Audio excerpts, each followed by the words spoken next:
Online radio show. We'll give you the latest in recruiting. We'll talk about what's going on with both football, basketball, and we'll probably share a few stories from the inside. It's every Saturday morning right here on 93.7 The Ticket. It's the Husker Online radio show from 8 to 9 a.m.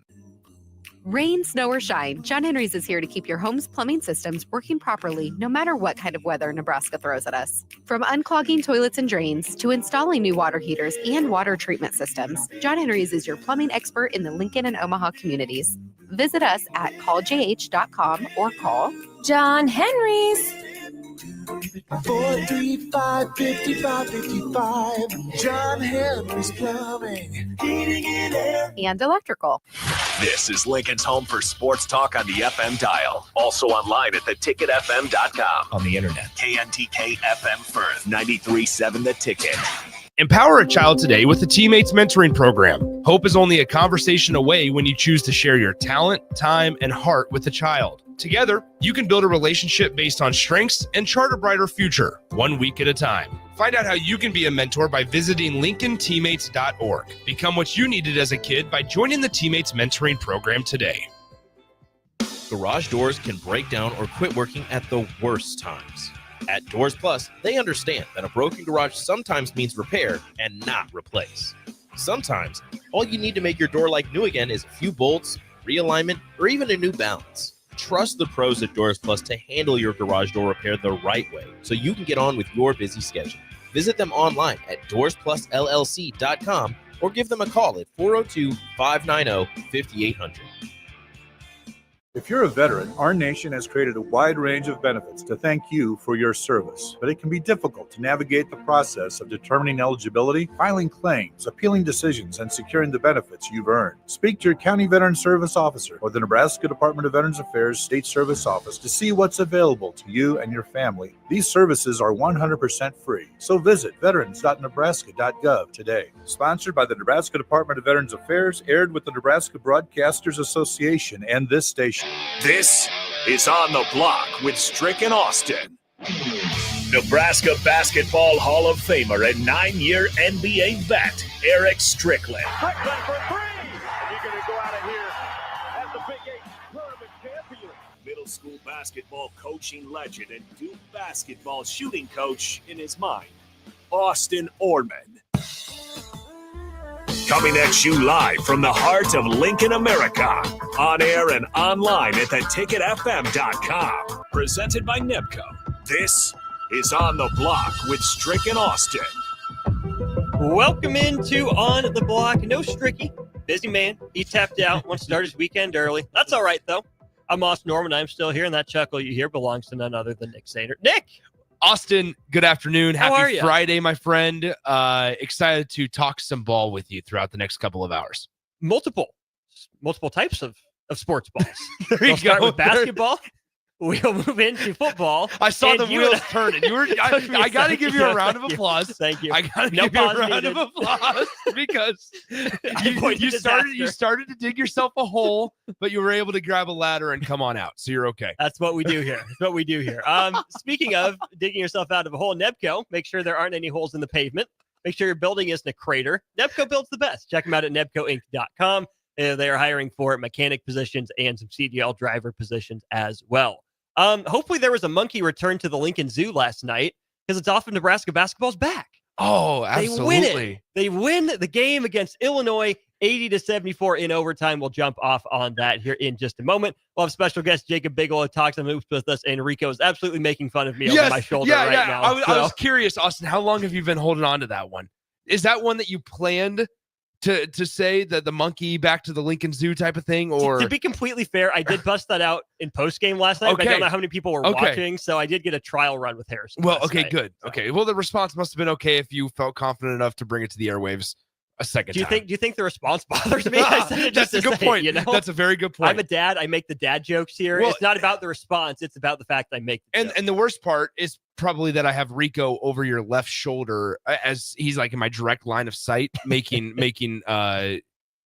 demonstrative actions towards me and towards you. So anyway, no, let's talk ball though, because Let's do it. Nebraska, they get a big one, Austin.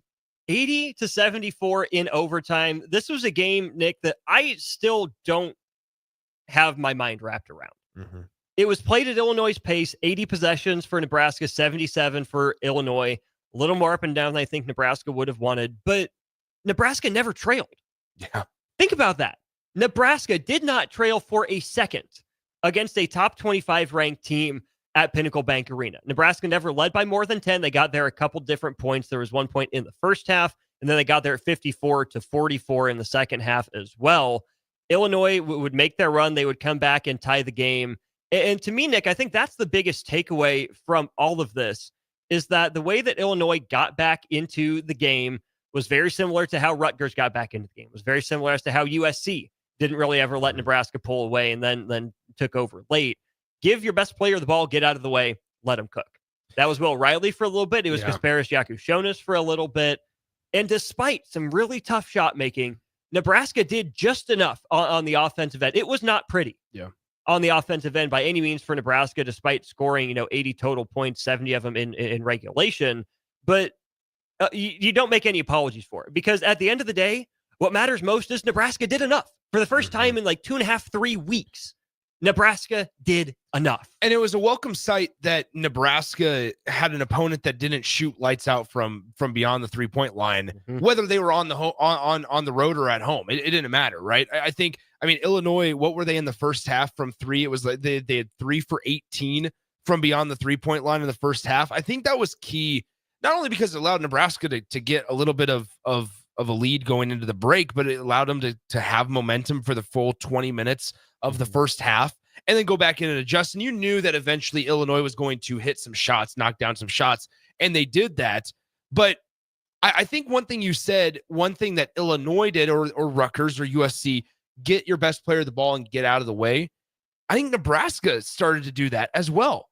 And it was a welcome sight for sore eyes seeing Bryce Williams take that role and fully embrace that role. Now, granted, he missed 2 crucial free throws down the stretch that, frankly, Nebraska was fortunate that those didn't come back to bite them, right? Because I think if you give the question to Husker fans in any moment of, say, hey, game's on the line, who do you want shooting free throws? Your answer is Bryce 10 out of 10 times. And so he misses those 2 free throws. However, he was able to attack the basket, knock down some good mid-range shots. He didn't shoot great, 10 of 26. But if there's a guy, we said it earlier in the season, I believe after the Iowa game, if there's any guy on this team that's even remotely close to taking 20 shots in a game, it needs to be Bryce Williams. And I saw that last night. A good game from Juwan Gary. Didn't attempt a single 3. That's Juwan Gary. We saw the defensive intensity come out from Juwan Gary last night. We saw the ability to get downhill. He hit his free throws, 3 of 4 at the line as well. That was the Juwan Gary type of game that if Nebraska wants to get back into the NCAA tournament conversation, which is still a possibility, and we'll dive into that, that's the type of Juwan that you need to see night in and night out in my eyes. And I promise you that we are not feeding you false hope. There is still a path for Nebraska. And like Nick said, there's research to this. There is. We do diligent work here. But yeah, 27 points on 26 shots is a lot. But Bryce Williams needs to take some of those shots. I think there are a couple of them that went in and out. Bryce missed a couple layups that I know he would like to have back. Got a couple easy ones, right? Because Illinois miscommunicated on defense. He has 4 quick points to end the first half on a very similar set where one guy in Illinois thinks they're switching. One guy doesn't, and they're late to recover. So Bryce gets to the rim for Nebraska's last 4 points of the first half. But then in overtime, Nick, despite the struggles, that's where I think we really saw confident Bryce Williams reemerge because he got downhill to his right in rhythm, step up into a mid-range shot, knocks it down. Then I think the biggest moment of the game, a swing moment for me that despite the ball going in the hoop, I thought was this close to being a turning point for Illinois, was Bryce Williams finishes over Merez Johnson Jr. Is woofing. Yeah. And on the one hand, I love to see it. We need more of that out of Bryce. It was a tough finish. Could have been a foul the way the game was called. It wasn't. But Bryce is staring Merez Johnson down. Yeah. Right in front of an official. And the way the last 3 weeks have been going for Nebraska, I saw tweet. Technical. Illinois hits the free throws. They get the ball. And there's a 5-point possession. They're back in front. That didn't happen. Bryce is able to talk a little bit. He gets back down court. No harm, no foul. And then I think, honestly, the swaggiest move, the hooperist move Bryce made was his next bucket. Was the one where he catches the ball in the left wing on the baseline out of bounds play, you can tell he was in firm control of his situation. Shot fake, let Boswell fly by, casual, rise up, fade back a little bit, kick the leg, nothing but net, hustle back down the court, and then Party was about onto that point. That was the experienced veteran characteristic of Bryce Williams, I think. Not allowing yourself in the heat of the moment to get sped up. Once again, like that's the type of play or decision making that I think we expected from this group of guys consistently.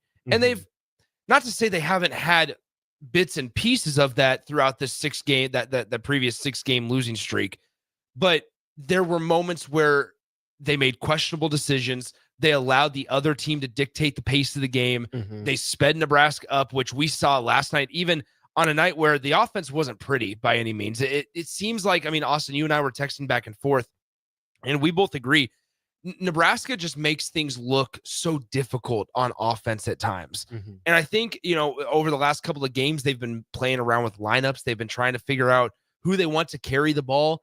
And in the late moments, going into the game, I was having the conversation with a couple of buddies. I was like, man, listen, if this is a game where Nebraska is either tied or winning by 1 or 2 possessions, whichever way, swing, if they're down by 1 or 2, if they're up by 1 or 2 possessions, or tied with a couple of minutes left, you don't feel great about it because the guard play has not been there. And we talked about it, a couple of weeks ago when I filled in for Strick previously, in the middle of that losing streak, where it was in the moments where you needed the point guards that you went out and got from the portal to handle the rock and figure out other creative ways to get Bryce open. You took them out and you had Bryce carry the ball, which you did a lot last night as well. You did a lot last night as well. But that's part of kind of indicative on how you feel about the guard play this year without Bryce Williams, right? And so I don't know. If going into last night when it was 70-70, you probably didn't feel great. You felt like, gosh dang, this feels once again similar to the football analogy of we've been here before. It very much did. I will say just a couple of just little nerdy basketball notes. Yeah. Love the timeout from Underwood at the end of the first half. I agree. You see Fred Hoiberg flying down the sideline because Nebraska went maybe a little quick on its 2-for-1, but got the dunk from Bryce, which you don't turn down. Illinois comes back. I think they hit a 3. Fred Hoiberg is screaming down his sideline, his hands out like this. Stop, chill. Let time roll off the clock. Inbound at 31 or 32. Yeah. Underwood takes the timeout at 37 or 38 seconds. So Illinois ended up getting another shot at the end. So that was good coaching. And then I really liked what Nebraska did at the end, right? Because they missed their shot when it's tied 70-70. They weren't going to get the ball back. Illinois gets the rebound. It was a really bad broken possession for Nebraska. 3 or 4 different things went wrong. They didn't get a good look at it. So Illinois gets the ball back with 15 seconds to go. Nebraska has 3 fouls to give. So they get the rebound, call it timeout or whatever happens. And then Nebraska does foul 3 times. And that was so smart because instead of giving Illinois all 15 seconds to work with, Illinois only had 5 by the end. And they still got a decent look. Will Riley was on a bit of a heater. And I think Illinois takes that shot, right? And it looked good. I thought it rolled around a couple times from my angle. It kind of hits back rim, curls around the rim. It's off. That's not a horrible look with 5 seconds with a taller Will Riley matched up on Sam Hoiberg there. But again, over the last 2.5, 3 weeks, that shot goes down. It didn't last night. And you can, say that's, Nebraska was due. But I do think that Nebraska earned that shot being a miss, right? I do think Nebraska played hard last night, even if it wasn't, the prettiest thing. And it didn't have to be. Because against a team like Illinois, who did some very similar things to what Texas A&M did against you in Memphis last year, Nebraska found a way, despite giving up 20 offensive rebounds in a game where there were certainly plenty of rebounds available. I mean, Nebraska missed 47 shots, and so did Illinois. That's 94 missed shots. Illinois grabs 58 rebounds, 20 of them on offense, and yet I say only 15 second chance points because guess what? Nebraska had 12 on 13 offensive rebounds. Despite the rebounding not being good, despite giving Illinois 20-second opportunities, Nebraska survived that.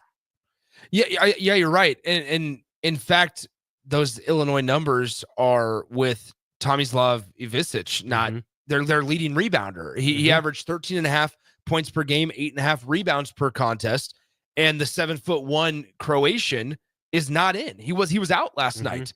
And that was also in a game where Nebraska didn't have Braxton Mia. I mean, they just chose not to play Braxton Mia, which I want to get thoughts on that in a few minutes. But yeah, you're right. Like the rebounding was not in Nebraska's favor. I think another piece of just going back to that basketball IQ piece of it, you mentioned the timeout by Brad Underwood. Great call by Brad Underwood. But you also, I was impressed with Bryce because Bryce was telling Aaron Eulis not to pick up the basketball. You can let that clock was running. And if you don't pick that up, then the 5 seconds doesn't begin until you pick up the ball from the out of bounds line. So Bryce was both going, hold on, because that clock was moving and Aaron Eulis just went and picked it up and was about ready to pass it in without even thinking anything of it. But yeah, you're right about Brad Underwood. I was really impressed. I thought that they did a good job of allowing time to tick off the clock in the late stages of the second half while on defense. But then the moment that it kind of got unsettling, that's when they fouled. Yeah. And I appreciated that. I thought that was good, right? Because, goodness sakes, they got an NBA guy on their team and couple of them. Yeah, they're the 3-point numbers from Illinois last night, the 10 of 42 from beyond the light. Nebraska opponent to shoot 10 of 42 from 3. Is that Creighton? Okay. I thought it was Creighton. But what I was, was it at Creighton? It was this year at CHI. That's right. But no, what I was going to say is that's just so uncharacteristic for Illinois. 10 of 42 though. They only shot 31% coming in. The 42 is not uncharacteristic, and the 10 is maybe, 1 or 2 made threes behind what they normally do. In the second half, they weren't bad. Maybe that's what I'm more considering. Moves different. Yes. Like that dude glides. That was a guy that I was super excited to watch. And to me, he lived up to the billing. A couple dumb turnovers, right? The one that led to the Bear K3 that gave Nebraska that 10-point lead. He just lost the handle a little bit. Yeah. But you can see that's a dude that just moves differently, right? He snaked pick and rolls. He had more explosion, more burst than I thought he was going to. And there was a point, it was late first half or early second half, Nebraska's starting to get a cushion, starting to get a lead. Sam Hoiberg looks like he's anticipating a pick coming. He's going to jump over. Little head fake from Yakushonis. He's got 6-7 feet of space on Sam for a wide open 3 to kill Nebraska momentum. Dude, he's a baller. Is there any concern in your mind that Nebraska was leading by 10 with 12 minutes left and it was a tie ball game? Like, is there concern? Because would we be having the same conversations we had post Iowa if that would have happened? Because don't forget the Iowa game, Nebraska up by 15 with 15 minutes of game time left, unable to close it out. Last night, if that shot from Will Riley goes in, we're having a different narrative today. And we do have to acknowledge that, right? For sure. Like we are that missed 3-pointer aware that 3-pointer being a make. We're that away from a completely different conversation and different feeling on a Friday. You're absolutely right. I've been filling up my bucket of ice cold water over here to dump on this conversation a little bit, because in postgame, Brad Underwood was asked what went right, what went wrong for his team, whatever. And he said, we like the shots we got. For the most part. I mean, 7 assists versus 17 turnovers, not what he wants. Obviously, it was a lot of ISO ball. But Illinois did miss some open ones, right? Yeah. Hummerkaus won't go 0 of 7 from 3 again. That's a 38% shooter. He had a couple, weird makes from Dre Longhorn Gibbs, who doesn't normally do that. Yakushonis, 1 or maybe 2 makes behind his normal pace. But when Brad Underwood said, credit Nebraska, but it's more on us. We like the shots we got. Yeah. That tells me, hey, maybe Nebraska's not fully fixed, right? Nebraska hit some tough shots on offense too, right? Nebraska got a little bit more rhythm than they had, which I was a little bit surprised by. But here comes that bucket of cold water. I don't think Nebraska's fixed, because to your point, am I concerned about being up by 10 with 12 minutes left and it was a tie game? No, that's who this team is. Yeah. This team still doesn't have that killer instinct to take 10 to 15. Or take 15 to 18. And not that a team like Illinois is going to go away, as talented as they are, many big moments as they've been in. Despite being a young team, right? Brad Underwood said they're the youngest team in the Power 4. But Yakushonis has played some high-level basketball overseas. Will Riley's played some high-level high school basketball, which is not college. I get it.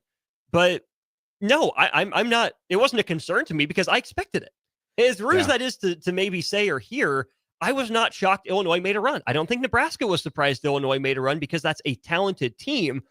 Growth for this team is winning the game. Yeah. The next step that I don't know if this team has in it is taking 10 to 15 and not letting that run happen like it has 3 or 4 times this year. I know we're about ready to go to break. I think one thing I want to talk about with Jacob Bigelow when we come back is that felt like a game last night, though. And to your point, that is how Nebraska is going to win games. By attrition. Right? You look at the box score, and it doesn't tell the whole story, so I don't want to dive too deep and treat this as gospel. But I think there is some important notes on this. Obviously, the 3-point numbers from Illinois are not good, 10 of 42. But then from a defensive standpoint, Nebraska, they forced 9 steals and 17 turnovers. Mm-hmm. Like, I felt like when Nebraska was able to get up to that double-digit lead, I was never comfortable, but it felt like for the first time in at least 6 games, even more, because I think even before then, Nebraska wasn't allowing frustrations on the offensive side to dictate what they did on the defensive end. Yeah. And guys like Sam Hoiberg, and there's a couple other on this roster that they don't allow that ever, right? Sam isn't a high volume shooter either. But through that 6-game losing streak, I felt like Sam Hoiberg, from an effort standpoint, was the most consistent player Nebraska had. Yeah, would agree. Last night, though, Bryce was picking up the effort. Jawan certainly was involved. Sam Hoiberg was the usual Sam Hoiberg. We saw Raleigh defensively have an okay game. Fine. After previously been picked apart by multiple guards against USC and then Rutgers. So on a day where, it wasn't pretty, I think when you look ahead at the following, I mean, how many more they got? 2, 4, 10. 6, 8, 10 more games. This is how they're going to have to win games. And before we go to break real quick, a low number of turnovers. Nebraska commits 6. What did they have against Maryland? They had 6. They had 6 turnovers in the first 6 minutes. Yeah. Last night, Nebraska has 6 turnovers in the entire 4 or 45 minutes. Yeah. That's the recipe. That's the recipe. And just now you got to figure out a way to carry that over. And let's not let your research go to waste. 10 games left. How many of them are quad 1s? 7. That's notable. 7 quad 1s, 2 quad 2s, and 1 quad 3. And 1 Minnesota. Yes. That's kind of how that breaks down. So season's not over. Nebraska won a game in January. Month is over. Not a good month for Nebraska, but they come out of the other side standing at the end. They got up off the mat. Kind of a make or break February for this year's team specifically. Let's talk more about it after the break with Jacob Bigelow of Huskers Illustrated and the Stretch Big Pod. Follow Austin Strick and On the Block on Twitter at Austin Orman, eStrick20, and On the Block 93.7. More of On the Block coming up. At Lincoln Family Chiropractic, they believe everyone deserves to live a pain-free and active life. Lincoln Family Chiropractic specializes in customized care for every patient to promote faster healing, allowing you to get back to an optimal life. Lincoln Family Chiropractic goes beyond chiropractic care. They offer physical therapy, massage therapy, nutritional counseling, and wellness classes. Give Lincoln Family Chiropractic a call today at 402-484-5166. Visit them online at lincolnfamilychiro.com or in person, 1 block south of 70th and A Street in Lincoln. Looking for your next big opportunity? Constructors is hiring. We're looking for experienced mechanics to join our family-owned team. We offer competitive wages, great benefits, brand new service trucks, OEM-level diagnostic software, and career growth opportunities.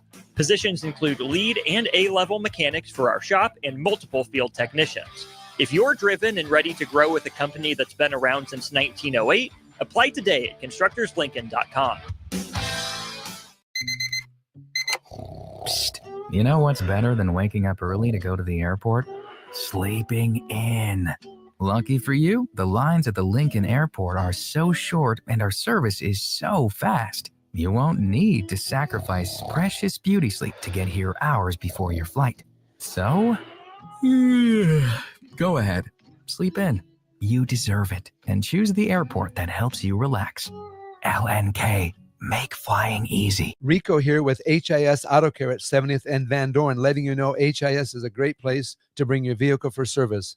With superior service bumper to bumper, we'll treat your vehicle like it's your mother's. Doesn't get any better than that. So call 402-488-8934 and HIS Auto will make you glad you did. 5% off, mention this ad, and for sure your mother will be proud you called. 402-488-8934, HIS Auto Care, 70th and Van Dorn. God bless you. Hey everyone, Lance here with Black Label. We specialize in creating custom crafted decks, pergolas, patio covers, and more. Plus, our retractable screens, gazebos, and patio enclosures create the ultimate outdoor retreat. With over 50 years of combined experience, we're not just builders, we're creators of unforgettable memories. Call them today at 402-730-6333 or visit blacklabelbuilt.com for a free consultation. Let's turn your backyard dreams into reality. Black Label Built, built to serve, built to last. Hey volleyball fans, this is Laura Dijkema, national player of the Netherlands and now the setter on Omaha's newest professional team, Love Omaha Volleyball. League volleyball is bringing the heat this year. Don't miss your chance to see Olympians, national players and national champions right here in Omaha from now through April. We can't wait to see you cheering for us in the stands.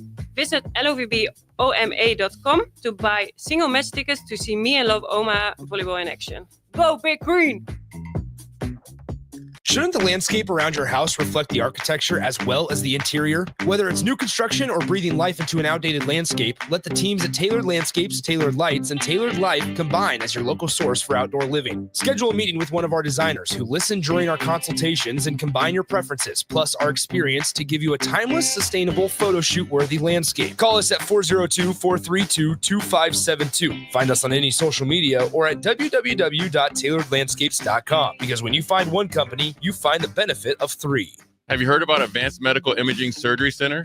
Located at 7555 Pioneers Boulevard, Advanced Medical Imaging Surgery Center offers compassionate, patient-focused care and provides outpatient surgery services, making it possible to have non-emergency surgery and return home the same day. Advanced Medical Imaging Surgery Center specializes in cardiology, vascular radiology, orthopedics, pain management, and much, much more.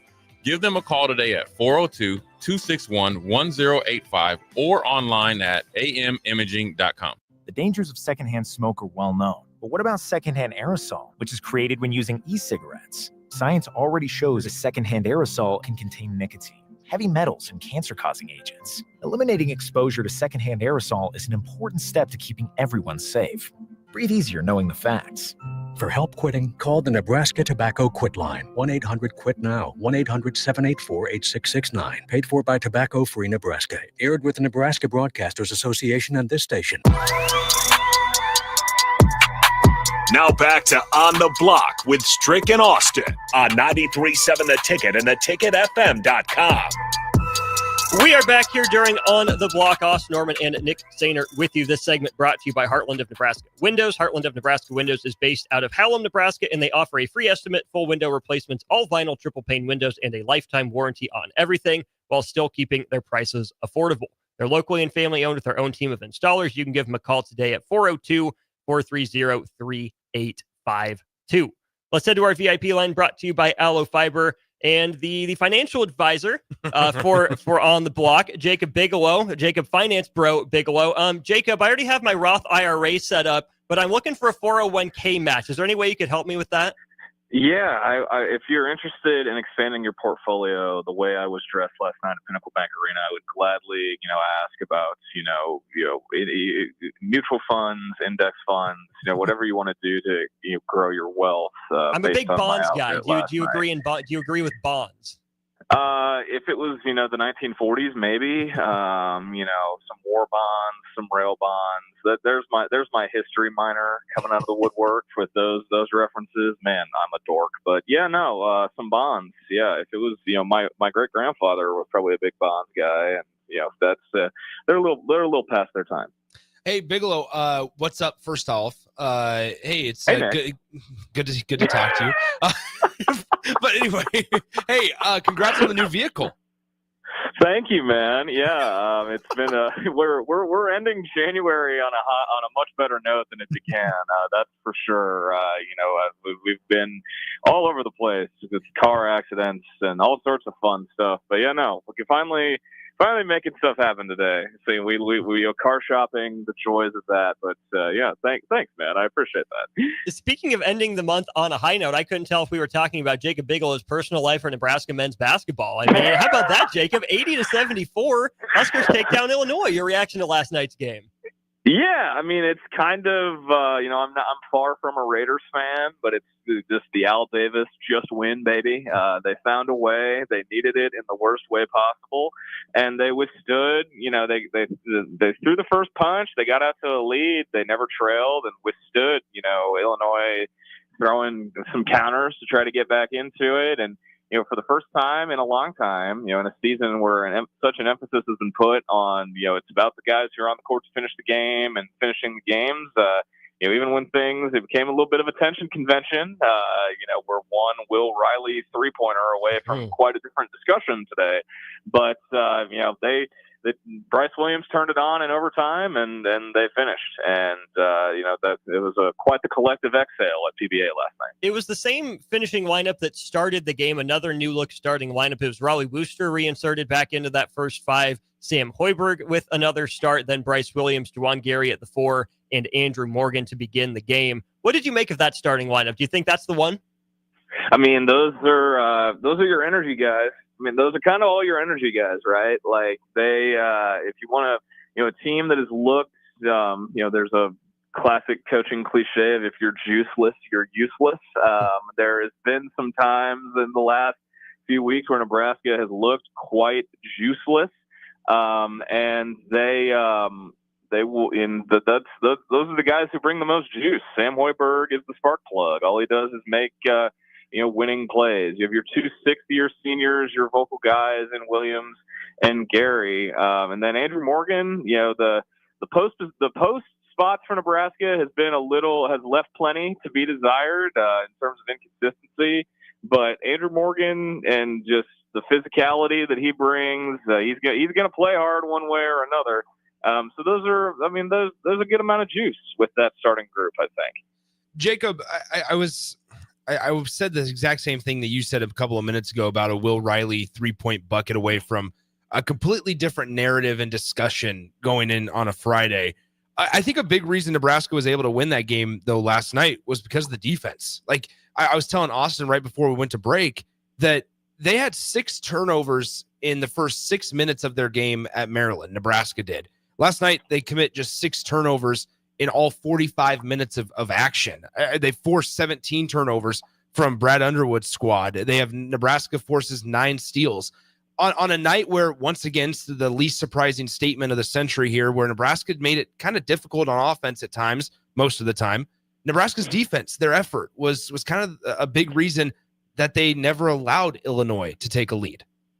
Yeah, I mean, the effort was definitely better than it had been in the losing streak. That's for sure.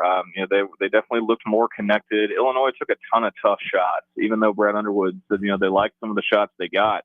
So many of them were tough. I know Yakachonis hit that tough sidestep, step back. I think that made it a 1-point game at the time. Late. That was kind of my he's different moment watching that shot.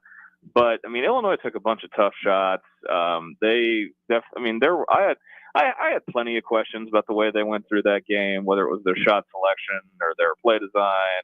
A lot of questions about Illinois after seeing them up close last night. But I mean, Nebraska's effort was definitely well improved. Fred Hoiberg, after by far the most interesting availability we've had this season between Fred Hoiberg and Andrew Morgan on Wednesday going into last night. You're talking about searching for that identity, and it starts on the defensive end with the effort and the intensity and all those coaching buzzwords that I'm sure people were tired of hearing. But for the first time in a while, it was turned back up last night. Well, and I was during a game where they allowed 20 offensive rebounds. We're talking about a defensive possession where at times it continues longer than the 30-second shot clock. It goes into the 50 seconds, close to a minute at times. And even on second chance opportunities, Austin mentioned it last segment about how Illinois only had 15 points on 20 offensive rebounds. And a lot of that is because of those tough shots that you mentioned. Nebraska was having to play defense for an extended period of time, but the effort, you never noticed it really on the defensive effort, in my eyes at least. Yeah, there weren't any and this comes back to Illinois too, because I think the result isn't all about Nebraska. Like Illinois wasn't hitting the extra pass, the skip pass, to an open shooter often. There were a couple the Trey Gibbs Lawhorn corner shots that came off of an extra pass, but they weren't picking apart Nebraska with their shot selection. They weren't picking apart Nebraska in the pick and roll. When I thought that down the stretch that you just give the ball to 32 and Orange and have him, dissect the pick and roll a little bit. If I was coaching that team, but it's definitely a double-edged sword looking at how that game played out between the two teams. But Nebraska needed to win in the worst way. Bryce Williams put it well, post game. He said they needed to wake up, and when it mattered, they woke up and they got the job done. Did you just admit to being a roll the ball out there guy? I kind of am, yeah. It depends. It depends on the day, and I could go all into my coach speak about matchups and all that, but I'll save you the time. We're talking with Jacob Bigelow of Huskers Illustrated in the Stretch Big Five. I'm kidding, Jacob. I'm just kidding. For the folks, we're all good friends. So that's why I'm able to just say that to Jacob. When we look at this game, Jacob, it wasn't just Kasparis Yakishonis go cook. It was a lot of iso ball, right? 7 assists was all for Illinois on their 26 made baskets compared to their 17 turnovers. The Illini hit their fair share of tough shots, but they also shot 10 of 42 from 3 against Nebraska, which is, hey, guess what? The same amount that Creighton shot in a game that Nebraska won that we all saw up in Omaha. For Nebraska, the rest of the year, is it as simple as if teams shoot poorly, Nebraska, can win, is going to be in position to win. But if Illinois, makes 15 instead of 10 threes, different ball game, different conversation. Is it that simple? There's a slim margin for error, is the overarching theme with this basketball team. If you want to make it sound, a little more blunt, they forced 17 turnovers. They got out rebounded. They forced 17 turnovers, and the game went to overtime.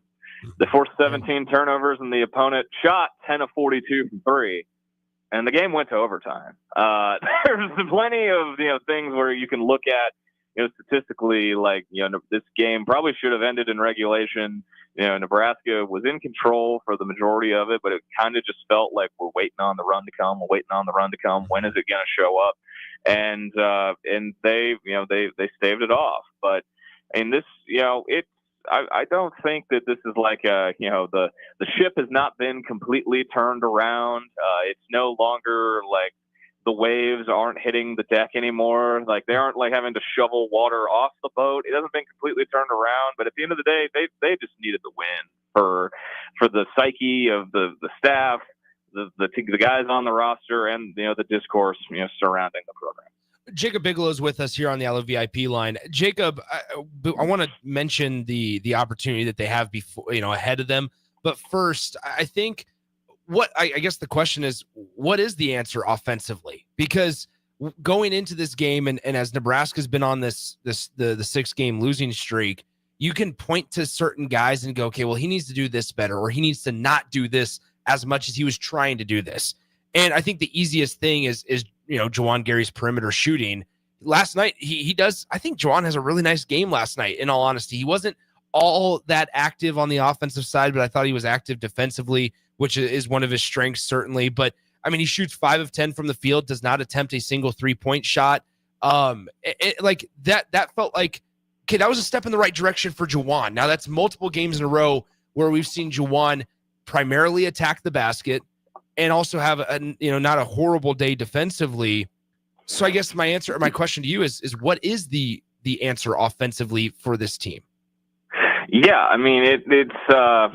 that was my biggest question, before the season was, the scoring. I think it's going to start with Bryce Williams, who, when they needed him in overtime, he scores 8 of their 10 overtime points. But, I know the word efficiency, people have become efficiency merchants when it comes to talking about basketball stats, but 26 points on 27 shots is not a blueprint. That's not what you want. Was a career high in field goal attempts for Bryce. His previous high was a game at Charlotte where they went to overtime against UAB. But, 26 points on 27 shots. I think Essegian had 14 points on 14 shots off the bench. I mean, you got to make it more efficient. If you want to be more efficient, with your shots on offense. And, I've talked about, Nebraska does not run many set plays to get guys looks. They aren't having guys set screens away to get shots for guys that they perceive as shooters. They set a lot of ghost screens to get extra basketball nerdy with you. What a ghost screen is. But hey, Fred insulted us last night. He said we wouldn't know what running goblin action meant, Jacob. Yeah, my eyebrows. I think we locked eyes and our eyebrows raised right after he said that's our term. You wouldn't know what it is. I'm like, oh come on. Jeez, Coach, come on. But come on. But they, I'd like to see them for lack of a better term, get into their bag with some set plays, to get looks for guys. Maybe because I know they want to run the NBA read and react scheme, but draw something up to get guys looks. And I know seeing Bryce Williams be more aggressive, go downhill, get to the rim is what people wanted to see. But once again, 27 points on 26 field goal attempts is not the long-term blueprint. I think a big part of the offense, too, is that Nebraska has not finished at the rim consistently this year. 12 of 25 on layups again last night. I mean, when you look at the stat sheet at the end of the night, they're more often than not in that 45 to 55 range instead of even, 65 to 70%. And not all layups are created equal, right? Because Nebraska isn't the most vertically explosive team.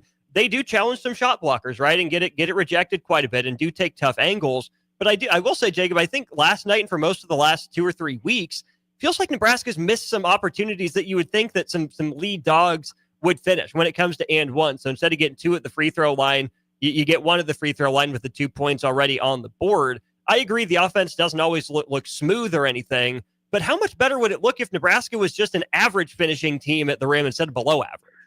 Yeah, it would look a bit different, that's for sure. I mean, my continuing thing, and I've said this to both of you, is just so often, everything Nebraska does on offense looks so hard.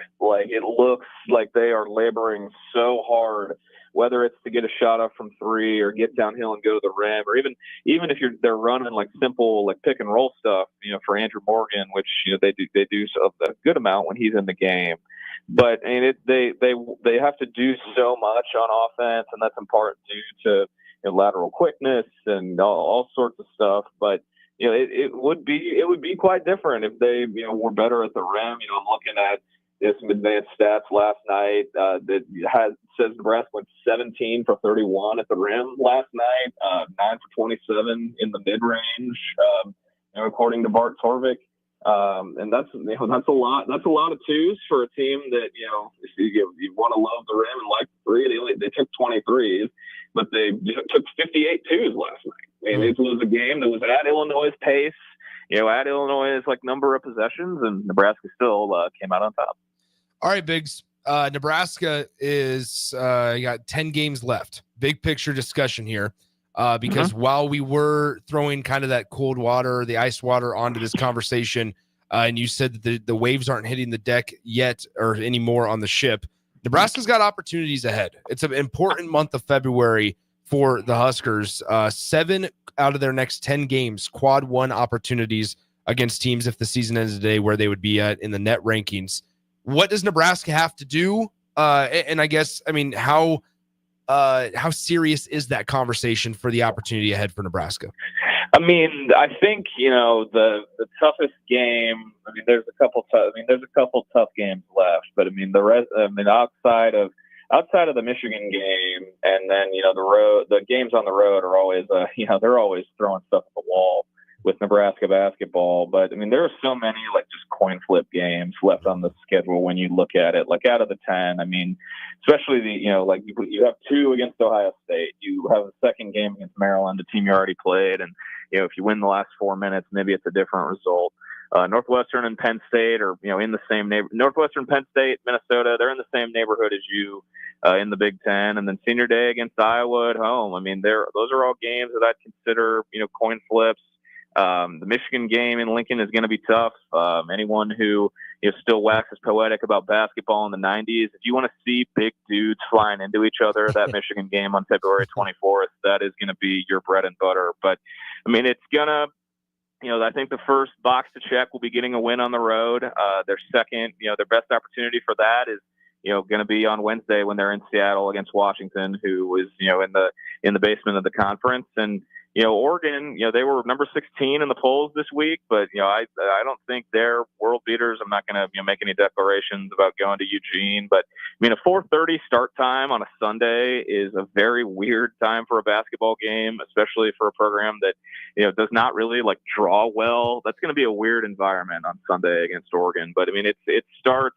I think it starts when they come back home for 2 in a row with Ohio State and Maryland, and then it's a bunch of coin flips. There are a good amount of them the rest of the way. We'll be watching it. We'll be talking about it here, and I know Jacob will be as well. Writing for it, Huskers Illustrated, and then host of the Stretch Big podcast as well. Jacob, I got my tax stuff ready. I'm looking forward to our meeting tonight. Hope you can help me see what I can write off and where I can get some savings. Yeah, we're going to really expand the portfolio from 6 to 7 tonight, making a special, after-hours visit just to talk shop with you. But I appreciate you guys having me on, and it's always good to talk to y'all. Good rest of the show. Good Friday. Good weekend, boys. Likewise. You too, Jake, and we'll see you in a couple hours. Yep. There he is. That's Jacob Bigelow with us on our Aloe Fiber VIP line. He may or may not actually do my taxes tonight. We will have to see. Biggs, Bigelow. Appreciate there it. he is. So, again, check Jacob out, Huskers Illustrated and the Stretch Big Pod. He's at Nick_Sainerd on Twitter. I'm at Austin_Orman as well. We'll be back with a giveaway to wrap up hour one of On the Block. Download our app by searching for 93.7 The Ticket in your app store to stay in touch and listen all day wherever you are. More of On the Block next on 93.7 The Ticket and theticketfm.com. If you're in Seward or Milford, listen up. Select Plumbing is now servicing your area with no trip charges from Lincoln. Select Plumbing works on a variety of issues for your home and business, including general plumbing, water heaters, faucet and fixture repair, underground sewer and water repairs, backflow testing, and more. Keep your property free from leaks and other issues. Call today for a free estimate, 402-560-6197. It's not just Lincoln, Waverly, and the surrounding area anymore. It's also Seward and Milford with no trip charges. Contact Select Plumbing to inquire at 402-560-6197. Landscape around your house reflect the architecture as well as the interior. Whether it's new construction or breathing life into an outdated landscape, let the teams at Tailored Landscapes, Tailored Lights, and Tailored Life combine as your local source for outdoor living. Schedule a meeting with one of our designers who listen during our consultations and combine your preferences, plus our experience to give you a timeless, sustainable, photo shoot-worthy landscape. Call us at 402-432-2572. Find us on any social media or at www.tailoredlandscapes.com, because when you find one company, you find the benefit of 3. When you need a new water heater, nothing beats the ProLine family of water heaters from A.O. Smith. ProLine models are built using commercial-grade components, meaning they're built to help you tackle your toughest days. No matter if you need a gas or electric model, A.O. Smith has a ProLine unit for you. A.O. Smith, innovation has a name. Call Wellman Plumbing at 402-434-2400 for a great deal on a water heater today. Again, that's 402-434-2400. At Action Plumbing, Heating, AC, and Electrical, we're ready, reliable, and recommended. Water heater acting up or your sump pump on the fritz? Call Action. Summer's around the corner. Is your AC working? Are you sure? Call Action. Electrical problems? I'm telling you, call Action. Call Action for a free same-day estimate or a trusted second opinion. You heard that right, a free same-day estimate. 402-423-6960. ActionLincoln.com. Looking for a financial partner that truly makes a difference? Modern Woodman is a member-owned fraternal financial services organization. We can help you plan for all stages of life, from protection to saving to retirement. We also offer member benefits, social activities, and volunteer opportunities to help your family and community. I'm Sean Erickson, your Modern Woodman representative in Lincoln. Call me at 402-483-6515 to start the conversation. Modern Woodman of America, touching lives, securing futures. 93.7 The Ticket, Fox, KFXL weather. Sponsored by John Henry's Plumbing, Heating, and Air Conditioning. Your Lincoln forecast for today, we'll see lots of sunshine, and it will be breezy with an afternoon high near 51. Tonight, mainly clear skies and light winds with a low around 29. And tomorrow, we'll see increasing clouds throughout the day, and it will be breezy with a high near 53. I'm meteorologist Kyle Flecker for 93.7 The Ticket and theticketfm.com. Midwest Bank is proud to be your local community bank right here in Lincoln. This is Abby with Midwest Bank. Stop by our new location at 70th and Pioneers.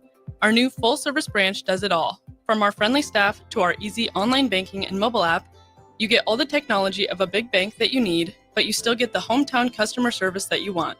Your community, your bank. Midwest Bank. Learn more at midwest.bank. Member FDIC.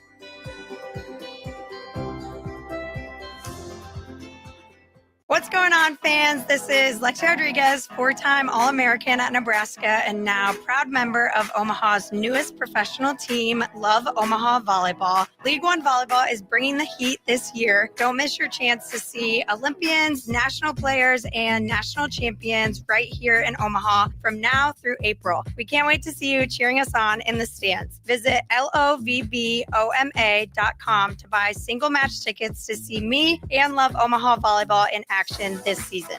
Go Big Green! Husker fans, join Nebraska Women's Hoops as they face Michigan on February 6th at 7 p.m. Get ready for a full day of action as women's basketball is joined by other Husker teams to celebrate National Girls and Women in Sports Day. Arrive early for a meet and greet with Nebraska women's teams including soccer, tennis, track and field, swim and dive, and more.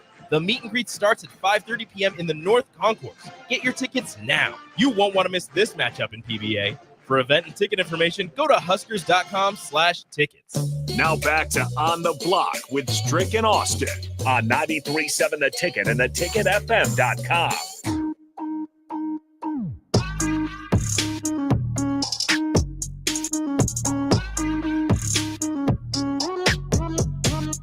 We're back wrapping up hour one of On the Block with, like I said, a giveaway from Tacos Los Hermanos. So good. They delivered once here, and let us tell you. Oh my gosh. We miss them.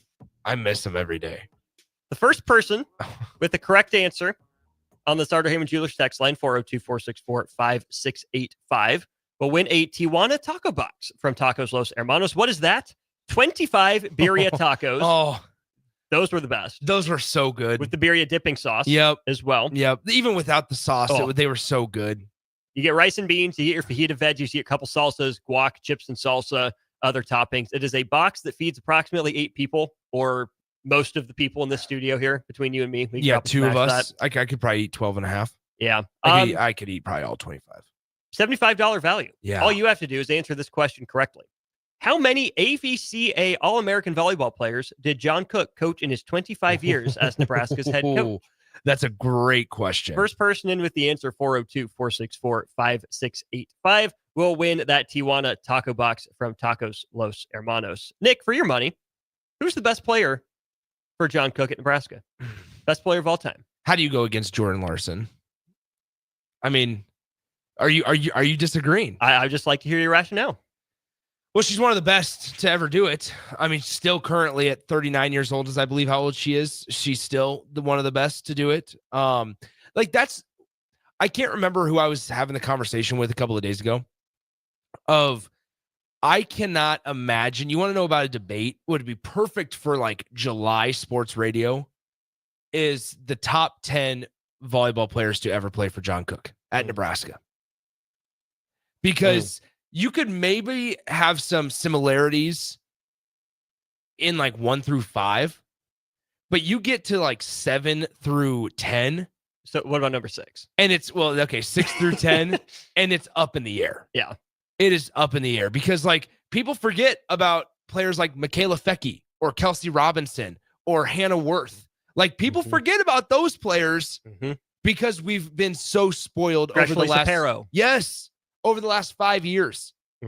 We've been so spoiled. Like so in the span of like Justine Wong-Arantes to Kenzie Knuckles to Lexi Rodriguez, you had a pretty good player in Kenzie Maloney who was a libero. Like you had so many time and time again that would be a debate. We talk about Husker football of like best running backs of all time. Like that debate can go on forever. I truly think in the scope of Nebraska volleyball specifically, if you said, all right, give me your top 10 players to ever play for John Cook at Nebraska, we could ask 100 people, and I would be very surprised to see any list identical 1 through 10. I completely agree. I mean, I think Larson is the simple answer, and it's not wrong. It's a the other layup. people that I think would be in consideration, Sarah Pavin. Yes. Yep. Robot machine. Certainly. Absolutely dominant, but she is Canadian, so she loses some points for no, I'm kidding. Michaela Fecki, honestly. That's what looking back in retrospect, was she better than Larson in terms of the pro career? No. Mhm. But at Nebraska, was anyone as dominant as Michaela Fecki was, for that 2 or 3 years that she was the best player on the team? I don't know. And then, is Lexi Rodriguez in that conversation? Yeah. Did she have a better college career than Justine Wong-Orantes? I don't know. But we do have the answer. The winner, Magic. Magic, you were the first person in on the text line with the right answer. 72 That is AVCA All-American volleyball players. So, Magic, we will put your name on this gift certificate to Tacos Los Hermanos. Oh. Come by the station, pick it up. And if you want to visit Tacos Los Hermanos on your own dime, which I will be doing soon, it is on my way home from church. It is at 70th and Havelock. You cannot miss it because it is a bright green building. Honestly, bright green. If for whatever reason you can't join us at Buffalo Wings Rings on Super Bowl Sunday, I know it's not the most traditional food for Super Bowl Sunday, but get Tacos Los Hermanos. If on the off chance you can't join us on Super Bowl Sunday at Buffalo Wings and Rings, we will be there 68th and 0, or 70th and 0 essentially, which is same place. But join us, come hang out. We got giveaways, plenty of giveaways. We're going to be doing the Super Bowl squares again next week, so stay tuned for those. But over through and through, if you cannot join us there for whatever reason, sad. Second off, get Tacos Los Hermanos. It's so good. You will not regret it. This box with 25 tacos for $75. It's a $75 value, and you get to feed at least 5 people, at least 10 people. It's just how many tacos you want to eat. I would not blame you if you get it for yourself, though, man. No, absolutely not. It's incredible. It is. You don't know what to expect. And we partner with a lot of great businesses that come on down and provide us lunches. And shout out to Good Sense on Good Sense Fridays, Muchachos on Thursdays, Tipsy Tina's on Tuesdays, Sweet Things by Marcy, but also just Marcy Haas because she does more than just the sweet bakery treats. Just down the block from us. She does the soups and sandwiches. She brings stuff in on Wednesdays. We get spoiled immensely here. And Tacos Los Hermanos is just on that list as well of incredible grub that is provided for us here at the Ticket. Again, check them out at 70th and Havelock. We're going to go to break. When we get back, grading college football coaches in year 2. That includes Nebraska's head man, whose birthday it is today. Happy birthday, Matt Rule. Then we'll have some baseball discussion, Husker baseball, as we move along with hour 2. This is On the Block, brought to you by Nebco. Back after this. Follow Austin Strick and On the Block on Twitter at Austin Orman, eStrick20, and On the Block 93.7. More of On the Block coming up. This is Lincoln's home for sports talk on the FM dial. Also online at theticketfm.com. On the internet, KNTK FM Firth, 93.7 The Ticket. Are you a skilled mechanic looking for your next big opportunity? Constructors is hiring. We're looking for experienced mechanics to join our family-owned team.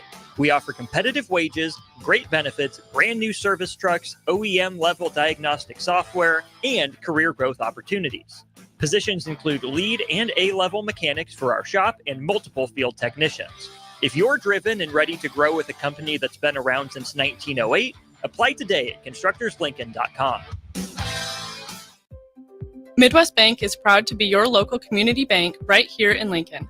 This is Abby with Midwest Bank. Stop by our new location at 70th and Pioneers. Our new full-service branch does it all. From our friendly staff to our easy online banking and mobile app, you get all the technology of a big bank that you need, but you still get the hometown customer service that you want. Your community, your bank. Midwest Bank. Learn more at midwest.bank. Member FDIC.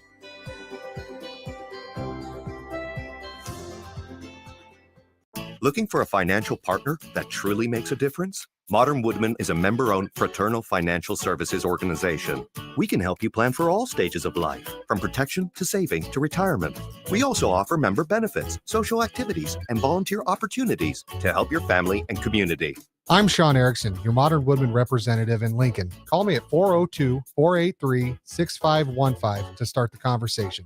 Modern Woodmen of America, touching lives, securing futures. What's going on, fans? This is Lexi Rodriguez, four-time All-American at Nebraska and now proud member of Omaha's newest professional team, Love Omaha Volleyball. League One Volleyball is bringing the heat this year. Don't miss your chance to see Olympians, national players, and national champions right here in Omaha from now through April. We can't wait to see you cheering us on in the stands. Visit lovboma.com to buy single match tickets to see me and Love Omaha Volleyball in action this season. Go Big Green! Hey everyone, Lance here with Black Label. We specialize in creating custom crafted decks, pergolas, patio covers, and more. Plus, our retractable screens, gazebos, and patio enclosures create the ultimate outdoor retreat. With over 50 years of combined experience, we're not just builders, we're creators of unforgettable memories. Call them today at 402-730-6333 or visit blacklabelbuilt.com for a free consultation. Let's turn your backyard dreams into reality. Black Label Built, built to serve, built to last. Hi, Sean Callahan here for Cobble Chevrolet GMC, and we wanted to give a special shout out to all of our great customers, thanking you all for a record-setting year in 2024. Now let's get the new year rolling with some big savings. Right now at Cobble, we have some of the biggest discounts in the area with over $12,000 off list price or 0% APR on select new models. So stop on in the dealership or hit us up online at cobblecars.com to get true low country overhead in action. $12,000 off list or 0% APR right now at Cobble. So please stop on in or visit us at cobblecars.com. You'll be glad you did. 93.7 The Ticket, Fox, KFXL weather. Sponsored by John Henry's Plumbing, Heating, and Air Conditioning. Your Lincoln forecast for today, we'll see lots of sunshine and it will be breezy with an afternoon high near 51. Tonight, mainly clear skies and light winds with a low around 29. And tomorrow, we'll see increasing clouds throughout the day and it will be breezy with a high near 53. I'm meteorologist Kyle Flecker for 93.7 The Ticket and theticketfm.com. Discover the difference that expertise and experience can make in your real estate journey with Next Ag Appraisal and Realty. Whether you need an appraisal, sales, or farm management, Next Ag comes up with a solution with your legacy and goals in mind. Next Ag isn't just their name, it's your future. So why wait? Visit their website today at www.nextagrealestate.com or give them a call at 402-380-0432 and turn your dreams into reality. Your land, your legacy, their solution.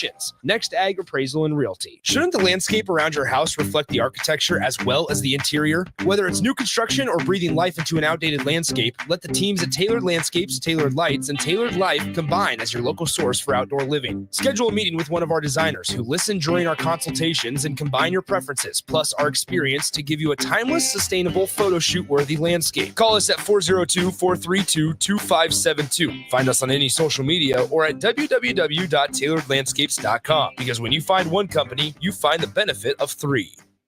This is On the Block with Strick and Austin.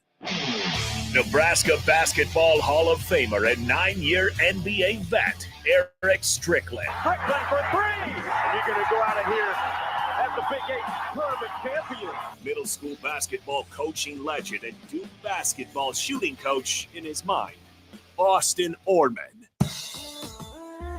Coming at you live from the heart of Lincoln, America. On air and online at theticketfm.com. Presented by NEBCO. This is On the Block with Strick and Austin. Welcome in hour 2 of On the Block. No Stricky today. And at this time next week, we will just be starting the show. Yeah. Well, you guys will be. Correct. Standing invite, by the way. No, it's all You're right. always welcome. But yeah, starting next week on the block, shifting from 2 to 4. Now 3 to 5 as of Monday. And we add Jay Foreman. Hello. That's right. 2 Hall of Famers and Stricky. No, I'm kidding. 2 Hall of Famers and Austin.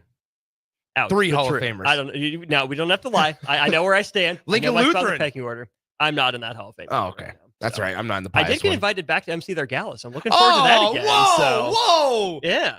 It used to be a tandem. It used to be, but then I got. They figured out where you went to high school and said no thank you.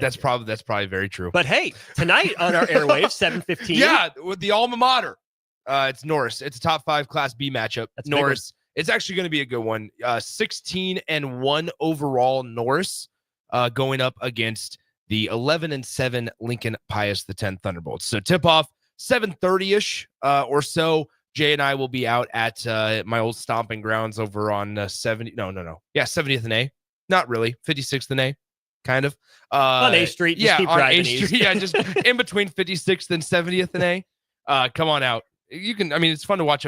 They were doing a bit on the early morning show a couple of days ago about high school basketball games. I think if I didn't call one or multiple every single week, I would think about just going out and just watching a game. Like, if you have time, there's some hoopers. Here's the thing. There's some hoopers, especially Lincoln Northeast. Lazarick Houston dropped 40 a couple of games ago. Lincoln Northeast just beat Lincoln Southeast in the HAC semifinal, Heartland Athletic Conference tournament semifinal yesterday. But like, he's a hooper. There's a couple of really good ones. We're going to see one tonight. Chris Gardner Jr. from Norris is really, really talented. Pius has some guys. They've graduated a lot of guys as well over the last couple of years, but they have a couple of interesting shooters in like Parker Kelly and Michael Haith. So those are some names to know. Pius is in a weird spot because Chris is Byron the Hog Farmer's cousin. Oh, nice. Yeah, I think he's averaging like 14 and a half per game. He's doing a good job. I'm finishing up my prep here in a moment, but it's going to be a really, really exciting game tonight. Tip off 7:30 p.m. Central Time on the ticket. So make sure after you're done listening to the Corner 3 with Austin, he'll just run a little bit longer like usual. And Austin will be hanging out back here along with Jackson as Jay and I are on the call for that one. It's going to be a good one. Been a couple weeks since you've had Jay on a call. Yeah. So, well, looking forward to get the duo back together. His son was playing in the game that we called last week, and we had to do the whole 2 weeks ago 2 weeks ago now. Yeah, Kirk Herbstreit can't call a game that he is affiliated with. No, I'm kidding. But ultimately, he wanted to just watch his kid, and I don't blame him. So, who's the best Pius basketball player of the last 10 years? Charlie Hustle? Yeah, I mean, Charlie's up there. I mean, yeah, he was good. Same age as I am, playing overseas right now. I think, Charlie's probably the one. He hit an incredible, the half-court shot against, I will never forget this. I was sitting in the student section, and we were watching Pius in the state tournament, and Charlie hit a half-court shot at the buzzer, I believe, to send it to overtime. Pius ended up losing, but they were so undermatched, unfortunately, against Prep, and hit a half-court shot at the buzzer to send it to overtime or send it to a third overtime. I believe it was a 3-overtime game. And Pius X, but they lost ultimately to Creighton Prep. But then they won a state championship over Ron Colley, I think, the next year, and it was a good couple of. I mean, Pius has had a couple of really good talents. Going back even a little farther, Maddie Simon, who ended up going to Nebraska, came from Pius. Obviously, Charlie Easley is one of them. Alexis Markowski is certainly one of them. So there's been a couple of really good, talented players, both on the boys and girls side, come out of the alma mater. There has been. Baseball, not so much anymore. Yeah, that's right. Shout out Michael Hellman. I have feelings on that. Yeah, we'll get to those at some point throughout the summer, I'm sure. But let's turn the page to college football right now. CBS Sports, Tom Fornelli, one of the lead guys for their college football coverage over there, was given the task of grading head coaches in their second year. That includes Matt Rule, who was not at the Nebraska basketball game last night with his team. He's obviously out at the Senior Bowl, has been out and about supporting his guys on the circuit as they get ready for draft prep. But Nick, let's just start with the Matt Rule blurb here from CBS Sports. Rule accomplished the first goal at Nebraska, ending the program's 7-year bowl drought. They'd have preferred ending it after 6, but better late than never. Still, the overall results remain a little bit lackluster. The arrival of touted quarterback Dylan Raiola raised expectations, but the Huskers went 7-6, and their 3 conference wins came against Purdue, Rutgers, and Wisconsin, a combined 13-24. If there isn't a big step forward in 2025, you wonder what kind of potential fallout could follow. The grade from Tom Fornelli, passing, C+. Yeah. Your reaction? Yeah, I mean, I had not thought about the 3 conference wins coming against Purdue, Rutgers, and Wisconsin. That's kind of gross when you think about it. It's not pretty by any means. But also, Nebraska's schedule wasn't pretty. There were few opportunities, and that's maybe what was so frustrating at times, is there were few opportunities for that sexy win. It's going to be pretty similar, I think, in 2025, which I think I'd agree with Tom Fornelli in this point regarding the big step forward in 2025. Now, that's all subjective, right? Like the big step forward. What's the big step forward? How do you quantify that? And I'm not really sure there is an objective answer. I think it's go to a bowl game. Hopefully it's not like the Pinstripe Bowl. Maybe, I don't know, like maybe you can fight for a playoff spot. I think that'd be a major step in the right direction, a major step forward for this program. But let's go back to Nashville. Yeah, like Music City Bowl, Gator Bowl. Get into a bowl where, like Gator Bowl, something, maybe try to play a little closer to New Year's Day if you can. I think Matt Rule here at Nebraska now is 12-13 overall. Mm-hmm. Get a winning record, have a pretty in the regular season. Yeah, regular season. But also, like, once again, I hate to do the schedule talk, but once again, like, you look at Nebraska football 2025 schedule. Another coach we're going to talk about here in just a second is Scott Satterfield at Cincinnati. That's first opponent. You made a great point when we were talking before we came on the air, before 2:00, Austin, that Cincinnati's a big enough name, but they're not very good. They're not very good. I'm surprised Scott Satterfield is still there. That's a game you're going to play in Arrowhead. It's a much easier drive for Husker fans than it is for Bearcat fans. Mm-hmm. You can essentially treat it like a home game. You have to. Yeah. Even though it goes on the books as a road game. In a Cincinnati home game, they'll get more of the gate. Scott Satterfield, 8-16 in his first 2 years. Oof. He gets a D+. Hugh Freeze, 11-14 in his first 2 years at Auburn. He gets a D+. That's not great. They have losses. We talked about this. We have losses to Cal and New Mexico State in those 2 years. Vandy. Yeah, Vandy is another one. Not great. Not great start to Hugh Freeze's tenure. With Matt Rule at the C+ grade, David Braun at Northwestern, same record as Matt Rule, 12-13. But this is where I think, Nick, we can look at David Braun having the same record as Matt Rule at 12-13, and we can even rope in Luke Fickell, who has made a bowl game in both his years at Wisconsin. They didn't make one this year. Sorry. This is a misprint of his record then, because they are also 12-13. Mm-hmm. But we have to take, I think, our Husker caps off a little bit for this one, because we know what we want Nebraska to fix, what we think they have to address. We watch them the closest. In all fairness to Matt Rule in this program, they look like they're heading the right direction.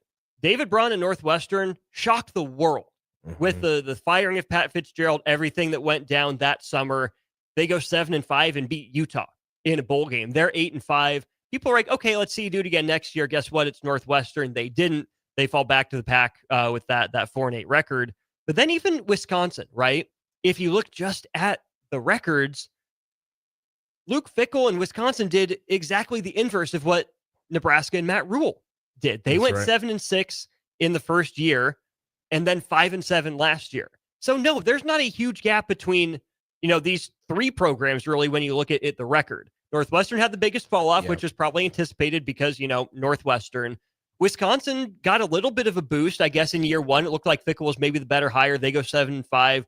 They make a bowl game. Like, okay, yep, Luke Fickell would have been the target. But Matt Rule in Nebraska, I mean, they were close, right? 5-3. They lose 4 games, but it's still a losing record. You have that monkey on your back. You don't make a bowl game. And then Wisconsin turns around and misses a bowl game. Nebraska turns around and makes a bowl game and wins it. Now, Nebraska only won 6 regular season games, and the 7th came in the bowl game. Do you agree that Nebraska is on the best trajectory of those 3 programs right now, despite the 3 coaches having the same record? I think so. And the simple reason is you look at the most important position on the field and which out of those 3 teams has it figured out. Nebraska knows where they're going with quarterback. Yeah. Wisconsin, they've had to go to the transfer portal all 3 years. They got Billy Edwards. They got Billy Edwards going into next year, which I would personally take Dylan Raiola over Billy Edwards for me. Northwestern, I think I don't want to make it sound like I'm just looking at quarterback and that's the only thing that matters in this conversation, because it's not. But I think it's a good place to start, because you look at in a season where you had the entire disrupt of Pat Fitzgerald, David Braun gets kind of thrown into that position as head coach. They had 2 quarterbacks that with experience, Brendan Sullivan and Ben Bryant. And they found one that worked in Ben Bryant a little bit more than Braden Sullivan. But then towards the end of the year, if I remember correctly, they had to go to Sullivan. Who then left to go to Iowa. Luke Fickell, they went to the transfer portal in his first year and went and got one of the most, high volume passers in college football with Tanner Mordecai from SMU. That worked fine, right? Like, it was the transition from Wisconsin's heavy run game to what Luke Fickell and Phil Longo wanted it to be. Phil Longo he's categorized as an air raid guy, but we have to remember that there was some aspect of running the ball at North Carolina. Denver Broncos fans will know the name Javonte Williams under Phil Longo at North Carolina. Well, he had 2 guys go over 1,000 that year. That's right.